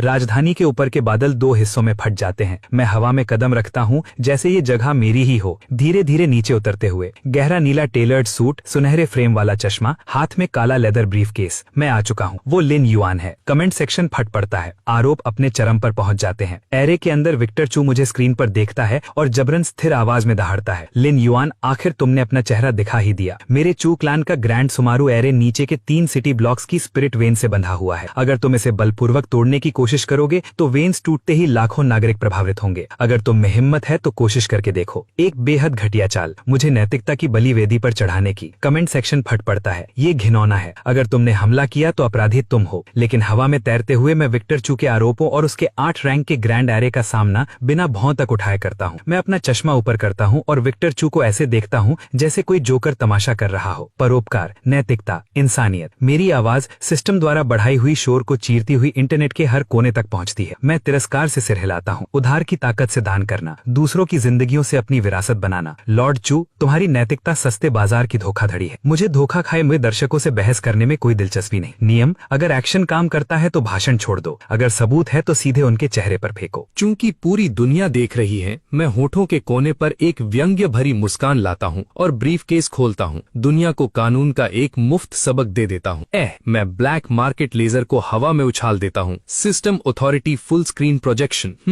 समझ से परे एक शक्ति पृथ्वी के हर नेटवर्क पर कब्जा कर लेती है। दुनिया की हर स्क्रीन जबरदस्ती उस लेजर पर चली जाती है। विक्टर चू की एंट्री। उधार लेने वाला विक्टर चू। Loan item rank 8 world tree fruit. Collateral 100 साल की आयु और उत्तराधिकारियों की प्रतिभा। अतिरिक्त क्लॉज गुप्त रूप से और जबरदस्ती 3000 नागरिकों की स्पिरिट वेन्स और जीवन शक्ति की बलि। लेन देन के प्रमाण के रूप में एरे को सक्रिय करना। ओवरड्यू अवधि 50 साल। गंभीर अनुबंध उल्लंघन। इस एंट्री के साथ हाई डेफिनेशन फुटेज भी है। एक युवा विक्टर चू ताकत का भूखा एक डिवोरिंग फॉर्मेशन सक्रिय करते हुए और जबरदस्ती 3000 नागरिकों की स्पिरिट एनर्जी और जीवन शक्ति छीनते हुए। उसी क्षण 1 बिलियन दर्शकों का गुस्सा बर्फ में बदल जाता है, जिसकी जगह शुद्ध सदमा और घृणा ले लेती है। यही है महान परोपकारी। एक आदमी जिसने ताकत के लिए गुप्त रूप से नागरिकों का कत्ल किया। एक धोखेबाज, एक कर्जखोर। बूम, जनमत उल्टा फट पड़ता है। ये बूढ़ा सांप शुरू से आखिर तक पूरा पाखंडी है। मेरे दादा इन्हीं ने मारे थे। नहीं, ये झूठ है। विक्टर चू का संयम टूट जाता है। वो जमीन पर गिर पड़ता है चीखते हुए, ये नकली है, ये मन घड़ंत है। मैं ऊपर हवा में तैरते हुए उसे ठंडेपन से नीचे देखता हूँ और अपना दाहिना हाथ एरे की तरफ झटकता हूँ। Cross rank judgment. हिंसक प्रतिरोध मिटाओ। क्रैक ग्रैंड सुमेरु एरे, जिसे किसी भी हमले को सहन योग्य कहा जाता था, मेरे साधारण से झटके के नीचे तुरंत टूट जाता है, फिर रोशनी की बारिश बनकर फट पड़ता है। एक ऐसी खामोशी जैसे रुकी हुई गोली। मौके पर मौजूद हर व्यक्ति और 1 बिलियन दर्शकों में से हर एक अपनी सांस रोक लेता है। 3 सेकंड से भी कम समय में पूरा इंटरनेट फट पड़ता है। आसमान में प्रोजेक्शन बार बार वही फुटेज चलाता है जिसमें विक्टर चू अपने एरे को शक्ति देने के लिए 3000 नागरिकों की जीवन शक्ति छीन रहा है। सबूत लोहे की तरह पक्का है। गुस्सा फट पड़ता है। दर्शक चाहते हैं कि विक्टर चू को तुरंत खत्म कर दिया जाए। तुम मुझे बदनाम कर रहे हो। एरे खत्म होने के बाद विक्टर चू का चेहरा बदसूरत हो जाता है। 50 साल की गढ़ी हुई छवि 1 सेकंड में टूट जाती है। बदनामी। मैं एक हाथ पैंट की जेब में डाले खड़ा हूँ, आंखें बर्फ जैसी ठंडी। ब्लैक मार्केट लेजर कारण और परिणाम के नियम से जुड़ा है। ये कभी झूठ नहीं बोलता। मैं अपनी पाटिक फिलिप घड़ी की तरफ देखता हूँ और शांत स्वर में कहता हूँ, तुम्हारा समय खत्म हो गया। मैं तुमसे मौत तक लड़ूंगा। विक्टर चू पूरी तरह अपना होश खो देता है और अपनी पूरी रैंक 8 सॉवरेन शक्ति को उफान में छोड़ देता है। उसके रैंक 8 सॉवरेन क्षेत्र का भयानक दबाव बिना किसी चेतावनी के फैल जाता है। अंतरिक्ष फटने लगता है। चू टावर हिंसक रूप से कांप उठता है। वो उग्र स्पिरिट लाइट के 100 मीटर ऊंचे अवतार में बदल जाता है। एक विशाल ब्लेड पकड़कर दहाड़ते हुए उसे मेरी तरफ घुमाता है। ये एक ही वार 10 मील के दायरे की सारी स्पिरिट एनर्जी खींच लेता है। हे भगवान, एक रैंक 8 फाइटर का किलिंग ब्लो। क्या वो इसे रोक पाएगा? 1 बिलियन लोग अपनी सांस रोक लेते हैं। उस विनाशकारी वार का सामना करते हुए मैं बचता नहीं हूँ, बल्कि मैं बेहद बेहद निराश दिखता हूँ। मैं सिर हिलाता हूँ।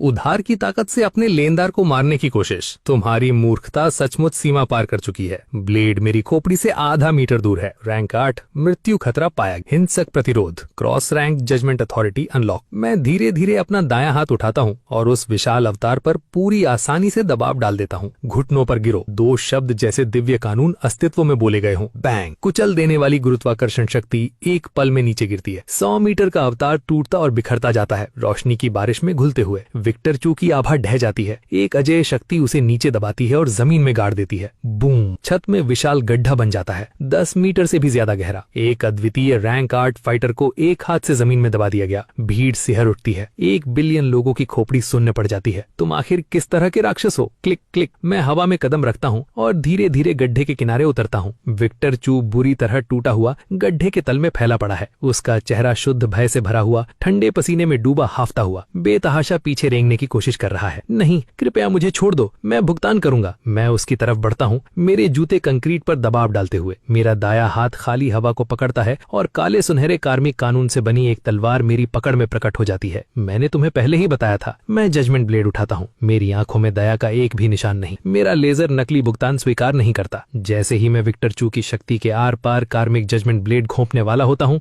गर्र गर्र, राजधानी के ऊपर आसमान को कुछ चीर देता है। एक अकल्पनीय शक्ति द्वारा फाड़ दिया गया। 10,000 मीटर शुद्ध सुनहरी रोशनी झरने की तरह नीचे बरसती है। एक विशाल आदेशात्मक रैंक 9 दिव्य आवाज पूर्ण अधिकार के साथ स्वर्ग और पृथ्वी में गूंज उठती है। उद्दंड बालक, जहाँ दया संभव हो वहाँ दया दिखाओ, पीछे हट जाओ। बूम, जिस क्षण वो दिव्य आवाज नीचे गिरती है, पूरी दुनिया को ऐसा महसूस होता है जैसे किसी ने गुरुत्वाकर्षण का स्विच दबा दिया हो। जैसे ही वो दिव्य आवाज गूंजी, पूरी दुनिया पर मानो गुरुत्वाकर्षण का पहाड़ टूट पड़ा। पूरे शहर के करोड़ों लोग और स्क्रीन पर देख रहे अरबों दर्शक सबकी टांगे एक साथ जवाब दे गईं। हर कोई घुटनों के बल जमीन पर गिर पड़ा। यही है रैंक 9, यही है दिव्य क्षेत्र में प्रवेश कर चुके योद्धा की पूर्ण दहशत। मैंने सिर उठाकर आसमान की तरफ देखा। राजधानी के ऊपर 10,000 मीटर ऊंचाई पर सुनहरी रोशनी का समुद्र चमक रहा था। उस रोशनी के बीच 1000 मीटर विशाल सुनहरा अवतार पद्मासन में बैठा था। उसके चारों ओर 9 5 पंजों वाले स्वर्ण ड्रैगन घूम रहे थे। उसने अभी तक कोई चाल भी नहीं चली थी, फिर भी 100 मील के भीतर का अंतरिक्ष दबाव से टूटने लगा था। हे भगवान, ये तो रैंक 9 डिवाइन वॉरलॉर्ड है, लॉर्ड साइलस शेन, राष्ट्र का रक्षक। पूरा इंटरनेट फट पड़ा। आम लोगों के लिए ये बूढ़ा आदमी ही आसमान था, वही कानून था। नीचे गड्ढे में पड़ा विक्टर चू, जो अभी मौत का इंतजार कर रहा था, अचानक पागल कुत्ते की तरह चीख उठा। उसकी हड्डियां टूट चुकी थीं,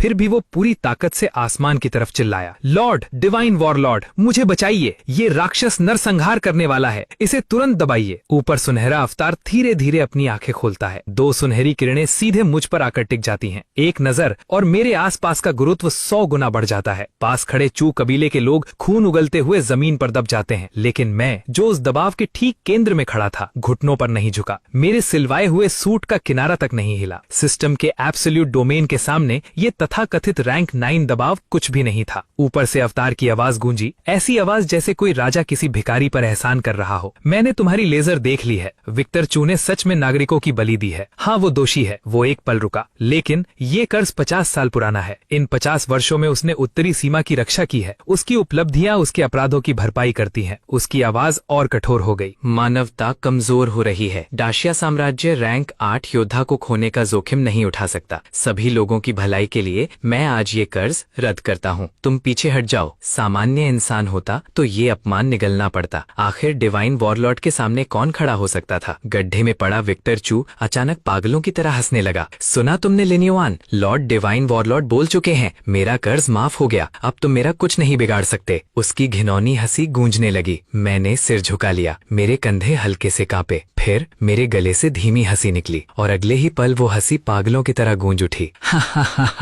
मैंने चश्मा ऊपर सरकाया। मेरी आंखों की शांति अब ऐसी हत्या की इच्छा में बदल चुकी थी जो रैंक 9 डिवाइन वॉरलॉर्ड से भी 100 गुना ज्यादा डरावनी थी। कर्ज माफ। मैंने आसमान की तरफ देखा। मेरी आवाज सिस्टम के कानून से गूंजती हुई बिजली बन गई। तुम होते कौन हो? ब्लैक मार्केट का कर्ज रद्द करने वाले। पूरा संसार शांत हो गया। अरबों दिल धड़कना भूल गए। मैं एक रैंक 9 डिवाइन वॉरलॉर्ड की तरफ उंगली उठाकर उसे गाली दे रहा था। साइलस शेन का अवतार गुस्से से कांप उठा। उसकी आवाज बर्फ जैसी ठंडी हो गई। गुस्ताख, तुम मेरी अवज्ञा करने की हिम्मत करते हो? आज मैं तुम्हें देशद्रोह के अपराध में, मुझे तुम्हारे भाषण सुनने का समय नहीं है। मैंने उसकी बात बीच में ही काट दी। मेरी आवाज इतनी बेरहम, इतनी अपमानजनक थी कि उसने उस बूढ़े आदमी की बाकी बातें उसके गले में ही रोक दी। तुम्हें जनता की भलाई की इतनी चिंता है ना, तो आंखें खोल कर देखो मैं कलेक्शन कैसे करता हूँ। मेरे शब्द पूरे भी नहीं हुए थे कि साइलस शेन की जलती हुई निगाहों के सामने, अरबों दर्शकों की चीखों के बीच, मैंने ब्लैक गोल्ड कर्मिक जजमेंट ब्लेड उठाई, उसे सीधे विक्टर चू के सीने पर तान दिया और बिना किसी हिचकिचाहट की पूरी ताकत से घोंप दिया। थड़ाम! ब्लेड उसका दिल चीरती हुई जमीन में धंस गई। विक्टर चू खून भरी आंखों से मुझे घूरता रह गया। मरते वक्त भी उसे यकीन नहीं हुआ कि मैंने सच में डिवाइन वॉरलॉर्ड के सामने उसे मार दिया। Interest collected. मेरी आंखें बर्फ जैसी ठंडी थीं। मैंने ब्लेड मोड़ी। बूम! विक्टर चू वहीं फट गया। मैंने उसके शरीर से जलता हुआ रैंक 8 कोर निकाला पूरी दुनिया के सामने और उसे सीधे निगल गया। उसकी जंगली शक्ति मेरे अंदर परमाणु विस्फोट की तरह फटी। मेरी शक्ति उछलने लगी। Rank 7 mid, rank 7 peak, half step rank 8। पूरे इंटरनेट की सोच टूट चुकी थी। उधर साइलस शेन गुस्से से कांप रहा था। वो दिव्य दंड देने ही वाला था कि मैंने धीरे से रुमाल निकाला, उंगलियों से खून साफ किया। फिर मैंने अपना लेदर ब्रीफ केस खोला और वो ब्लैक मार्केट लेजर बाहर निकाली जिससे हल्की लाल चमक निकल रही थी। मैंने उसे पेज नंबर 1 पर खोला, फिर सीधे आसमान की तरफ देखा। मेरे होठों पर हड्डियां जमा देने वाली मुस्कान उभर आई। मुझे जनता की भलाई से कोई मतलब नहीं, मैं सिर्फ कर्ज के कॉन्ट्रैक्ट पढ़ता हूँ। लॉर्ड डिवाइन वॉरलॉर्ड, लगता है आपकी पेमेंट डेडलाइन आ चुकी है। दुनिया फिर से शांत हो गई। हर इंसान का दिमाग शून्य पड़ चुका था। उसने अभी अभी रैंक 8 योद्धा को मार दिया था और अब वो पूरे डाशिया साम्राज्य के एकमात्र भगवान से कर्ज वसूलने जा रहा था। तुम मरना चाहते हो? आसमान में अवतार पूरी तरह नियंत्रण खो बैठा। आकाश फट गया। राजधानी के ऊपर हजारों मीटर लंबी शून्य दरार खुल गई। 1 लाख पहाड़ों जितना दबाव धरती पर टूट पड़ा। 30 मील के भीतर हर कांच की इमारत धूल बन गई। धरती पागलों की तरह टूटने लगी। साइलस शेन का असली रैंक 9 शरीर सील तोड़कर बाहर आ गया। एक धूसर वस्त्र पहने बूढ़ा आदमी हवा से नीचे उतरा। उसका हर कदम अंतरिक्ष को कांपने पर मजबूर कर रहा था। 100 साल में तुम पहले इंसान इंसान हो जिसने मुझे चुनौती देने की हिम्मत की है। साइलस शेन की आंखें बर्फ जैसी ठंडी थीं। वो मुझे ऐसे देख रहा था जैसे किसी लाश को देख रहा हो। तुम्हें लगता है कुछ अजीब कानून मिल गए तो तुम रैंक 9 को चुनौती दे सकते हो? आज मैं तुम्हें दिखाऊंगा सच्चा भगवान कैसा होता है। उसने हाथ उठाया। शुद्ध विनाश के नियमों से बना एक गोला तेजी से फैलने लगा। कुछ ही सेकंड में वो मुझे और आधी राजधानी को मिटा देता, लेकिन मैंने उस गोले की तरफ तक नहीं देखा। मैंने बस अधीर होकर आह भरी और अपनी लंबी उंगलियों से लेजर को पहला पन्ना पलटा। भगवान! मैंने चश्मा ऊपर सरकाया। मेरी आंखों में सिर्फ तिरस्कार था। 100 साल पहले तुम जांगन की झुग्गियों में भीख मांगने वाले एक अपंग भिखारी थे। तुम्हारी शक्ति टूटी हुई थी और तुम खाने के टुकड़ों के लिए आवारा कुत्तों से लड़ते थे। मैंने ठंडी मुस्कान के साथ उसकी तरफ देखा। आखिर किसने तुम्हें ये भ्रम दे दिया कि उधार के पैसों पर साम्राज्य खड़ा करने वाला एक चूहा खुद को भगवान कह सकता है?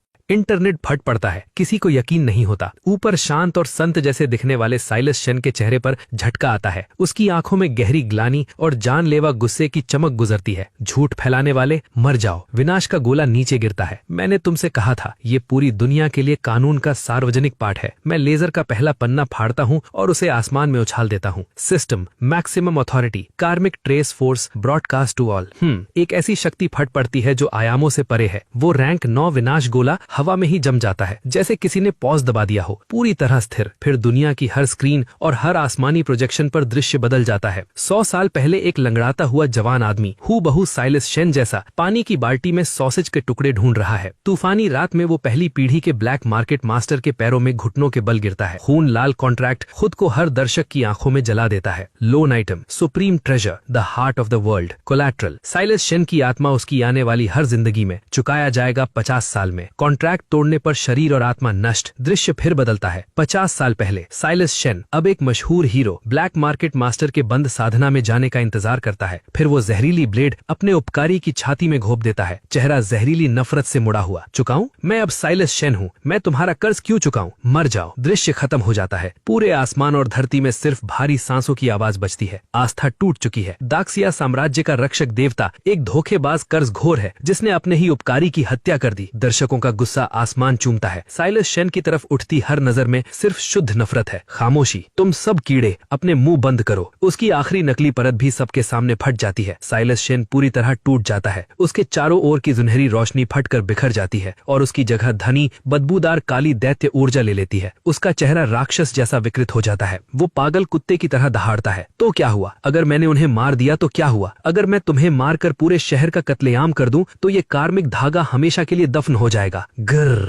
आसमान पूरी तरह अंधेरे में डूब जाता है। 10,000 मीटर ऊंचा काला कमल दानव अवतार धरती से उठता है। Rank 9 ultimate technique, world ending black lotus domain. गुरुत्वाकर्षण 1000 गुना बढ़ जाता है। इमारतें टूट जाती हैं। 10 लाख लोग खून उगलते हैं। वो पूरे शहर का नरसंहार करने वाला है। 1 अरब लोगों पर निराशा छा जाती है। आधा कदम रैंक 8। कोई पीक रैंक 9 की दुनिया खत्म करने वाली चाल के सामने कैसे खड़ा हो सकता है? लेकिन तूफान के बिल्कुल केंद्र में मेरी आंखों में सिर्फ एक मरे हुए वस्तु को देखने वाली ठंडी बेरुखी है। बिना घबराए मैं चमड़े का ब्रीफ केस धरती पर रख देता हूँ। फिर दोनों हाथ उठाता हूँ। क्लिक। मैं अपने सूट का पहला बटन खोलता हूँ। क्लिक। दूसरा। मैं सिलवाया हुआ सूट उतारकर जमीन पर फेंक देता हूँ। टाई ढीली करता हूँ और अपने गोल्ड रिम चश्मे ऊपर चढ़ाता हूँ। ये सूट सिर्फ अच्छे क्लाइंट्स के साथ बिजनेस करने के लिए है। मेरी आवाज धीमी है लेकिन प्रलय की दहाड़ को चीर देती है। क्योंकि तुमने सब कुछ छोड़ने का फैसला कर लिया है तो अब हम ब्लैक मार्केट के अंतिम दिवालियापन प्रोटोकॉल पर चलते हैं। मैं अपना दाहिना हाथ उठाता हूँ, ऊपर से उतरते विशाल काले कमल की ओर सीधा इशारा करता हूँ और ऐसे शब्द बोलता हूँ जिनसे दुनिया के कानून कांप जाते हैं। System, maximum judgment directive, forced bankruptcy liquidation, activate. धरती पर समय पूरी तरह रुक जाता है। टूटे पत्थर हवा में लटक जाते हैं। खून बीच नहीं जम जाता है। फिर एक आयामी प्रहार उतरता है। मेरी हथेली काले सुनहरे डेटा की धारा में फट पड़ती है जो फैलकर पूरे आसमान को ढकने वाला विशाल लिक्विडेशन स्टेटमेंट बन जाता है। ब्लैक लोटस उस स्टेटमेंट से टकराता है। कोई विस्फोट नहीं, सिर्फ खराब कोड जैसी चटकने वाली आवाज। देनदार की संपत्ति मिली। Rank 9 black lotus. अनुमानित मूल्य नगण्य। ऑपरेशन निष्पादित। जबरन जब्ती। बकाया ब्याज में काटा गया। Crack crack. साइलस शेन की अल्टीमेट टेक्निक 100 साल की क्रूर साधना से बनी शक्ति रंगहीन पिक्सल मोज़ेक की तरह घुलने लगती है, कोड की बारिश बनकर बिखरती जाती है। ये लड़ाई नहीं है, ये ऐसा है जैसे कोई एडमिन बैकएंड से डेटा डिलीट कर रहा हो। एब्सोल्यूट रूल डोमिनेंस नहीं, असंभव। ये क्या है? साइलस शेन का साहस पूरी तरह टूट जाता है। वो घूमकर स्पेस फाड़कर भागने की कोशिश करता है, लेकिन सारी जगह लॉक हो चुकी है। उसके हर कानून ने काम करना बंद कर दिया है। दिवालियापन प्रक्रिया शुरू। कर्जखोर संपत्ति ट्रांसफर नहीं कर सकते। उसके पीछे से भूत जैसी फुसफुसाहट उठती है। साइलस शेन की त्वचा सिहर उठती है। वो घूमता है और मैं पहले से ही उसके ठीक पीछे खड़ा हूँ। लिन युआन, बात करते हैं। मैं चुकाऊंगा, मैं तुम्हें सब लौटा दूंगा। एक रैंक 9 दिव्य योद्धा हवा में घुटनों पर गिर जाता है, चेहरा आंसुओं और नाक के पानी से भरा हुआ। मौत के आयामी प्रहार के सामने वो फिर वही दयनीय भिखारी बन जाता है जो कभी था। तुम मेरा पैर चुकाओगे? 1 अरब लोगों की सुन्न निगाहों के सामने मैं एक शब्द भी नहीं बोलता। मेरा दाहिना हाथ आगे बढ़ता है। मेरी हड्डियों जैसी पतली सटीक हथेली बिना भावना वाली सर्जिकल ब्लेड की तरह सीधी घुसती है और उसकी अटूट रैंक 9 छाती को बेध देती है।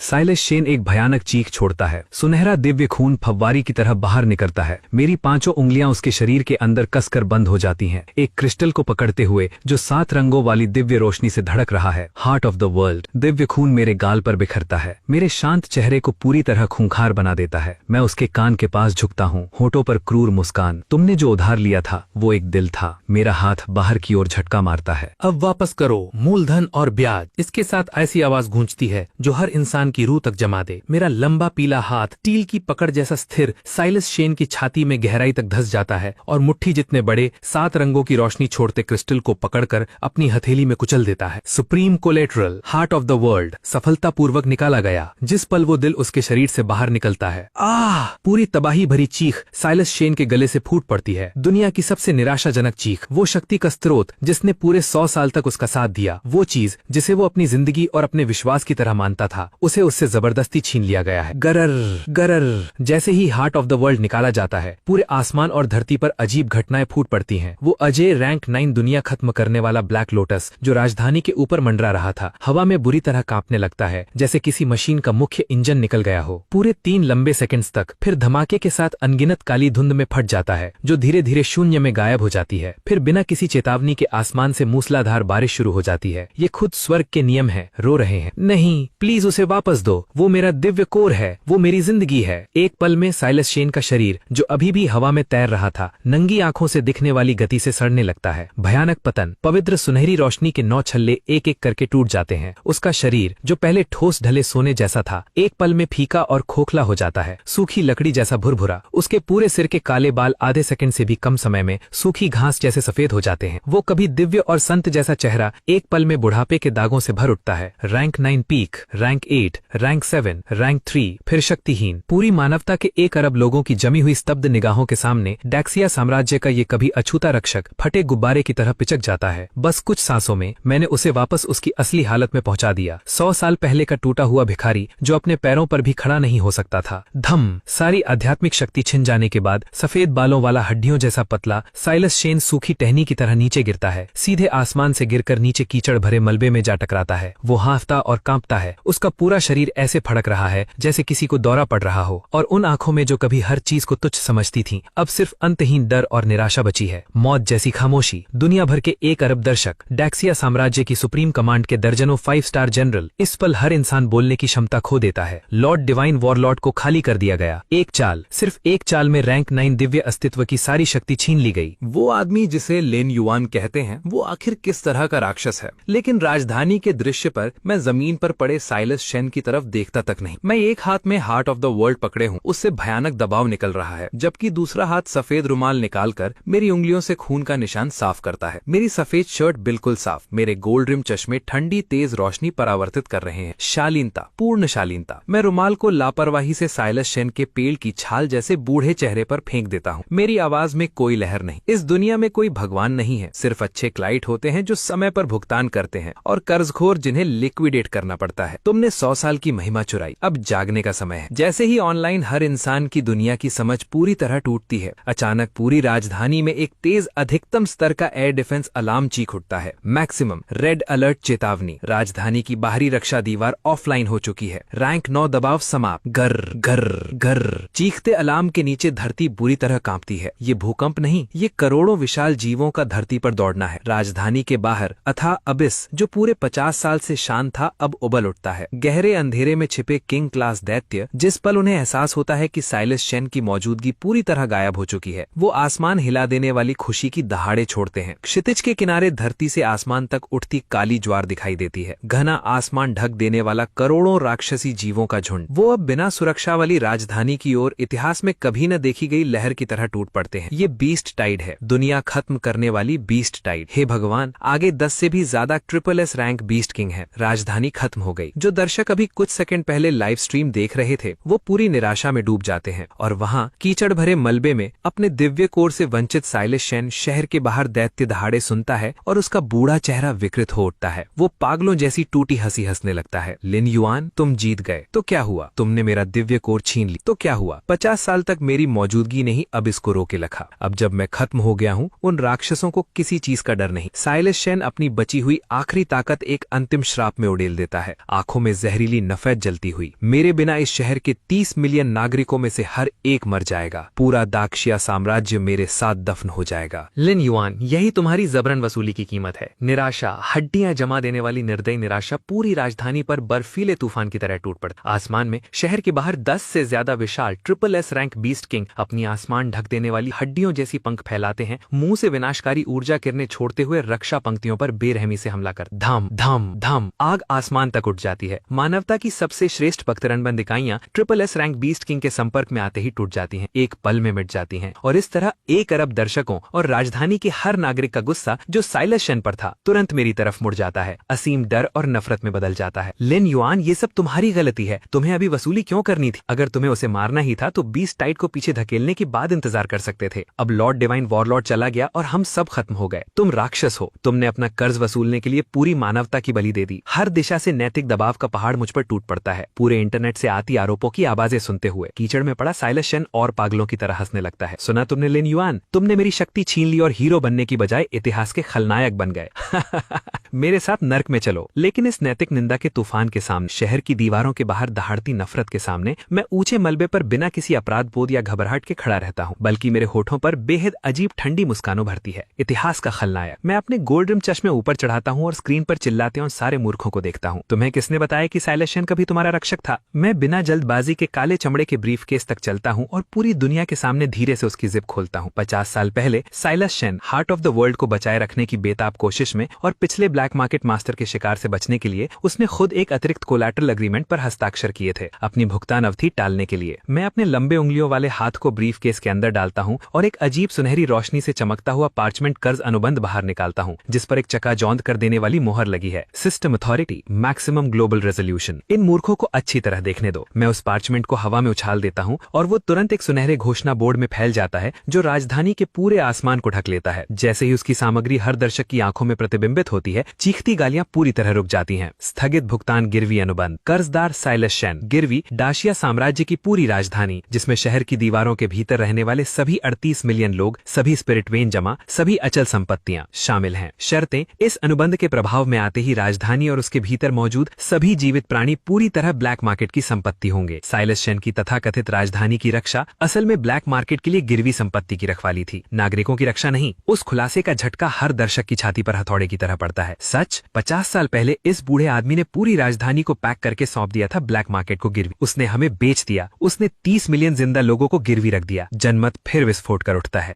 वहां कीचड़ में पड़े साइलस शेन का चेहरा कागज की तरह सफेद पड़ जाता है। उसका सबसे बड़ा राज पूरी तरह उजागर हो चुका है। मैं ऊपर से उसकी तरफ देखता हूँ, हाथ बढ़ाता हूँ और अपनी उंगलियां चटकाता हूँ। स्नैप! अब तुम सबने साफ देख लिया। मेरी आवाज में बेशर्म निश्चितता भरी है। ब्लैक मार्केट के अंतिम दिवालिया परिसमापन प्रोटोकॉल के अनुसार साइलस शेन ने अपना अनुबंध तोड़ा है, इसलिए गिरवी संपत्ति को बलपूर्वक जब्त किया जाता है। इस पल से ये राजधानी, इसका हर एक इंच मेरी निजी संपत्ति है। तभी दुनिया हिला देने वाली चीख शहर के बाहर से आती है। 800 मीटर से लंबा लंबा एक ट्रिपल एस रैंक विश्व विनाशक थंडर ड्रैगन रक्षा की आखिरी लाइन तोड़ देता है और बिजली के तूफान के साथ राजधानी की ओर बढ़ता है, मुझसे 1 किलोमीटर से भी कम दूरी पर। लेकिन मैं गरजती हवाओं में खड़ा धीरे से अपना बायां हाथ उठाता हूँ, अपनी हथेली में रखे हार्ट ऑफ द वर्ल्ड को देखता हूँ। मेरी जमीन, मेरी निजी संपत्ति। कब से कुछ कूड़े के टुकड़ों को यहाँ आकर शोर मचाने की इजाजत मिलने लगी। शब्द शांत मुश्किल से मेरे मुंह से निकला ही था कि मैंने हार्ट ऑफ द वर्ल्ड को सीधे अपनी छाती में दबा दिया। बूम! अवशोषित नहीं, पूरी तरह fuse. System core completion protocol शुरू। वर्तमान आयामी सीमाएं तोड़ी जा रही हैं 100%। एक पल में 7 रंगों वाली चकाचौंध रोशनी का स्तंभ मेरे शरीर से फूटता है और पूरे आसमान को चीर देता है। पृथ्वी की स्पिरिट एनर्जी पागल बाढ़ की तरह मेरी ओर उमड़ पड़ती है। Crack crack! साधना की हर सीमा मेरे पैरों तले कुचल जाती है। ट्रिपल एस रैंक विश्व विनाशक थंडर ड्रैगन जो सीधे मेरी ओर बढ़ रहा था, मेरी उपस्थिति में बदलाव महसूस करके हवा में ही रुक जाता है। उसकी विशाल खड़ी पुतलियां पूर्ण भय से भर जाती हैं। एक triple S rank beast king हवा में डरे हुए कुत्ते की तरह सिसक रहा है। मैं आसमान में ऊंचा तैरता हूं और धीरे से अपनी आंखें खोलता हूं। रैंक 9 से भी परे सर्वोच्च दिव्य शक्ति मुझसे बाहर फैलती है और पूरे डाशिया साम्राज्य को एक पल में ढक लेती है। मैं हल्का सा सर झुकाता हूं और शहर के बाहर उमड़ी बीस्ट टाइड को देखता हूं। मेरे होठों के कोने पर ठंडी मुस्कान उभरती है। अब समय आ गया है दिव्य लोक में जाने का और मेरा गेट तोड़ने और मेरी बाढ़ नष्ट करने का मरम्मत बिल वसूलने का। जब ट्रिपल एस रैंक त्रिविश्व विनाशक थंडर ड्रैगन जो सीधा मेरी ओर झपटा था, मेरी आंखों से टकराता है। वे आंखें जिनमें अरबों सितारों की रोशनी बह रही है। उसके शरीर की हर एक स्केल खड़ी हो जाती है। वो मेरे अंदर की शक्ति महसूस कर सकता है, वो शक्ति जो दुनिया के मूल नियमों को नियंत्रित कर सकती है। Rank 10 world sovereign. वो एक हताश चीख निकालता है और अपनी पूरी ताकत से मुड़कर भागने की कोशिश करता है, लेकिन मैं आसमान में तैरते हुए इस विशाल जीव को ठंडी उदासीनता से देखता हूँ। तुमने मेरी संपत्ति को नुकसान पहुंचाया और अब भागना चाहते हो? एक हाथ मेरी पैंट की जेब में। मैं बेहद आसानी से एक शब्द बोलता हूँ, फ्रीज।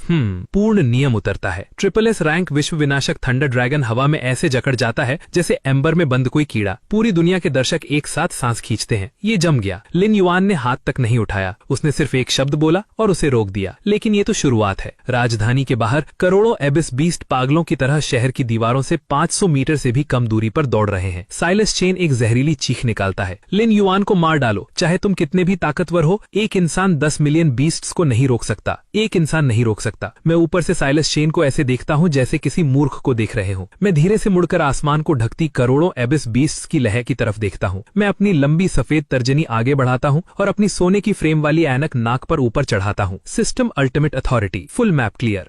जैसे ही मेरी उंगली फ्रेम को छूती है, एक अदृश्य नियम तरंग जिसे कोई आंख पकड़ नहीं सकती मुझसे बाहर फैल जाती है। ये कोई भौतिक हमला नहीं है, ये एक आयामी प्रहार है। अगले ही पल वो अदृश्य तरंग ऊपर जमे हुए थंडर ड्रैगन को छूती है। वो विशाल जीव एक भी चीख नहीं निकाल पाता। उसका शरीर हल्की हवा में टुकड़ा टुकड़ा होकर बिखर जाता है और पलक झपकते ही शून्य में गायब हो जाता है। फिर वो तरंग लॉन मूवर की तरह दौड़ती बीस्ट सेना के ऊपर से गुजरती है। जो बीस्ट एक सेकंड पहले गुर्रा रहे थे और झपट रहे थे, अगले ही सेकंड गायब, राख बन चुके। कोई विस्फोट नहीं, सिर्फ एक धीमी सरसराहट जो त्वचा को सहरा दे। 3 सेकंड, सिर्फ 3 सेकंड में करोड़ों बीस्ट्स राख बन जाते हैं। जो जमीन बीस्ट्स से भरी हुई थी वो एक पल में खाली हो जाती है। साफ और सूनी, मौत जैसा सन्नाटा। पूरी धरती अपनी आवाज खो देती है। इस पल डाशिया साम्राज्य के शीर्ष जनरल्स 10 से भी ज्यादा अपने घुटनों को जवाब देते महसूस करते हैं। वे अपनी स्क्रीन के सामने जमीन पर गिर पड़ते हैं। वे खत्म हो गए। उसने अपनी ऐनक ऊपर की और पूरी एबिस बीस्ट आबादी मिटा दी। कमेंट सेक्शन जल उठता है। भगवान, असली भगवान ऐसा दिखता है। साइलस शेन मलबे में पड़ा खाली जमीन को घूरता रहता है। उसका दिल सीने में जकड़ जाता है। उसकी आंखें बाहर निकल आती हैं। फिर उसका शरीर 2 बार कांपता है और पूरी तरह शांत हो जाता है। ये कर्जखोर डर के मारे मर गया, सचमुच पंख से भी हल्का। मैं नीचे उतरता हूँ और टूटी हुई शहर की दीवार पर उतरता हूँ। Lord sovereign. इस पल शहर का हर जीवित इंसान एक साथ जमीन पर गिर पड़ता है। 10 मिलियन लोग सिर झुकाते हैं। 30 मिलियन लोग पूजा करते हैं। लेकिन मैं बस हल्का सा भौहें से कोड़ता हूँ और अपनी सफेद शर्ट से धूल झाड़ देता हूँ, चेहरे पर शुद्ध घृणा का भाव लिए। फिर मैं झुककर गहरे नीले रंग की सिलाई वाला सूट जैकेट उठाता हूँ और उसे दोबारा पहन लेता हूँ। सूट पहनते ही वो गुंडा फिर से शांत, सभ्य और प्रोफेशनल इंसान में बदल जाता है। मैं ब्रीफकेस की जिप खोलता हूँ, पुरानी पीली पड़ चुकी पृथ्वी ब्लैक मार्केट मास्टर लेजर अंदर फेंकता हूँ। फिर सितारों से चमकती बिल्कुल नई लेजर निकालता हूँ और उसे खोलता हूँ। मेरी आवाज सपाट लेकिन पूरी तरह शांत है। पृथ्वी के हिसाब खत्म हो चुके हैं। अब ऊपर देखते हैं। पृथ्वी की आपदा मेरी ऐनक को हल्का सा ऊपर ऊपर चढ़ाने के साथ ही खत्म हो जाती है। पुनर्निर्माण की गति अविश्वसनीय गति से आगे बढ़ती है। हैरानी की बात नहीं, क्योंकि अब हर कोई जानता है कि ये शहर कानूनी रूप से मेरा है। आधे महीने के भीतर मैं पूरी पृथ्वी के नियमों को दोबारा बना देता हूँ और कर्मिक कानून की नई व्यवस्था स्थापित करता हूँ। जो भी शक्ति पाना चाहता है उसे अनुबंध पर हस्ताक्षर करने होंगे। हिम्मत है समय सीमा पार करने की, हिम्मत है कर्ज न चुकाने की, और कर्मिक कानून उन पर बिजली की विपत्ति गिराकर उन्हें राख बना देगा। पृथ्वी पूरी तरह ब्लैक मार्केट युग में प्रवेश कर चुकी है। राजधानी के केंद्र में बादलों को चीरती नई बनी टावर की सबसे ऊपरी मंजिल पर मैं अपने काले सिलवाए सूट में खड़ा हूँ, हाथ में प्रीमियम डोंग पाओ चाय का कप लिए। नीचे फैले शहर को देखते हुए स्कारलेट सू मेरे पीछे आकर रुकती है। वो अब पृथ्वी क्षेत्र के लिए ब्लैक मार्केट की मुख्य प्रतिनिधि है। वर्तमान भुगतान दर 100%। 3 प्राचीन मार्शल क्लैंस ने संपत्ति ट्रांसफर करने की कोशिश की, उन्हें पिछली रात खत्म कर दिया गया। अच्छा काम। मैं फाइल नहीं लेता, बस चाय की शांत चुस्की लेता हूँ। मास्टर, क्या चाय अभी भी सही तापमान पर है? उसी पल एक धीमी आवाज सुनाई देती है। कालीन पर घुटनों के बल बैठी नौकरानी के कपड़ों में एक बेहद खूबसूरत औरत और कोई नहीं, खुद क्लोई चू है। चू क्लैन के दिवालिया होने के बाद उस पर खगोलीय कर्ज होने के कारण उसे स्थायी बंधुआ सेवक घोषित कर दिया गया था। अब वो हर दिन चाय परोसती है। क्लोई चू मेरी ऊंची परछाई को चुपके से देखती है, अपने फीके होठों को जोर से काटते हुए। काश उसने शादी का अनुबंध नहीं फाड़ा होता तो वो दुनिया के सर्वोच्च शासक की सबसे सम्मानित पत्नी होती, लेकिन अब वो सिर्फ यहाँ अपमान में घुटनों पर बैठ सकती है। बहुत गर्म। मैं उसकी तरफ देखता भी नहीं हूँ। मैं चाय का कप कालीन पर फेंक देता हूँ। चाय क्लोई चू की ड्रेस पर बिखर जाती है। वो बुरी तरह कांप जाती है और घबराकर कालीन साफ करने लगती है। माफ कीजिए मास्टर, मैं अभी नई चाय बनाकर लाती हूँ, निकल जाओ। 3 शब्द बर्फ जैसे ठंडे। क्लोई चू ऐसे दिखती है जैसे उसे मौत की सजा से माफी मिल गई हो। वो हाथों और घुटनों के बल ऑफिस से बाहर भाग जाती है। जब कमरे में फिर से शांति लौटती है, मैं एग्जीक्यूटिव चेयर पर वापस बैठ जाता हूँ। तभी सिस्टम की आवाज गूंजती है। सिस्टम कोर एनर्जी पूर्ण। अल्टीमेट मॉड्यूल अनलॉक हो रहा है। इंटरस्टेलर डेट कलेक्शन मॉड्यूल सक्रिय। इस पैनल को देखते हुए मेरे होठों के कोने पर धीरे धीरे एक खेलती हुई मुस्कान उभरती है। उस सूची में मौजूद नाम भयावह दिव्य राजा जो खुद भी कर्जखोर हैं, मेरी आंखों में जलते हैं। एक दिव्य राजा जो 30,000 साल से बकाया है। एक कीट रानी माता जिस पर 100 ट्रिलियन क्रिस्टल का कर्ज है। ये नाम इतने बड़े कि पृथ्वी डर से कांप उठे, फिर भी मेरी आंखों में जलता हुआ अजय उत्साह भर देते हैं। इतना विशाल कर्ज, अगर मैं इसे वसूल नहीं कर पाया तो ब्लैक मार्केट के साल के अंत वाले बोनस नहीं मिलेंगे। मैं तुरंत खड़ा हो जाता हूँ, कर्ज अनुबंधों से भरा चमड़े का ब्रीफकेस उठाता हूँ और बिना एक पल गवाए हाथ उठाकर हवा को चीर देता हूँ। अंतरिक्ष पुराने कपड़े की तरह फट जाता है, पूरी तरह चीर कर खुल जाता है और मेरे सामने अनंत शून्य तक फैली स्पेस टनल प्रकट होती है। बॉस, क्या आप जा रहे हैं? स्कारलेट सू की आवाज में हिचकिचाहट और श्रद्धा दोनों है। पृथ्वी अब तुम्हारी है। जो लोग भुगतान करने से बेहतर मरना समझते हैं, प्रोटोकॉल का पालन करना। मैं स्पेस रिफ्ट के किनारे रुकता हूँ, हाथ उठाकर अभ्यास की हुई सटीकता से अपनी शर्ट का कॉलर ठीक करता हूँ, फिर अपनी सोने की फ्रेम वाली ऐनक के नीचे टाई सीधी करता हूँ। मेरी आंखों में सितारों की रोशनी बह रही है। मैं विशाल और अनंत ब्रह्मांड की तरफ देखता हूँ, एक निर्दयी लेकिन शांत मुस्कान। चलो, मैंने सुना है सेंटोरस सिस्टम का दिव्य राजा 30,000 साल से बकाया है। मैं अपना ब्रीफकेस उठाता हूँ, एक कदम सितारों के बीच की दरार में रखता हूँ और अपनी आवाज को धीरे धीरे पीछे तैरने देता हूँ।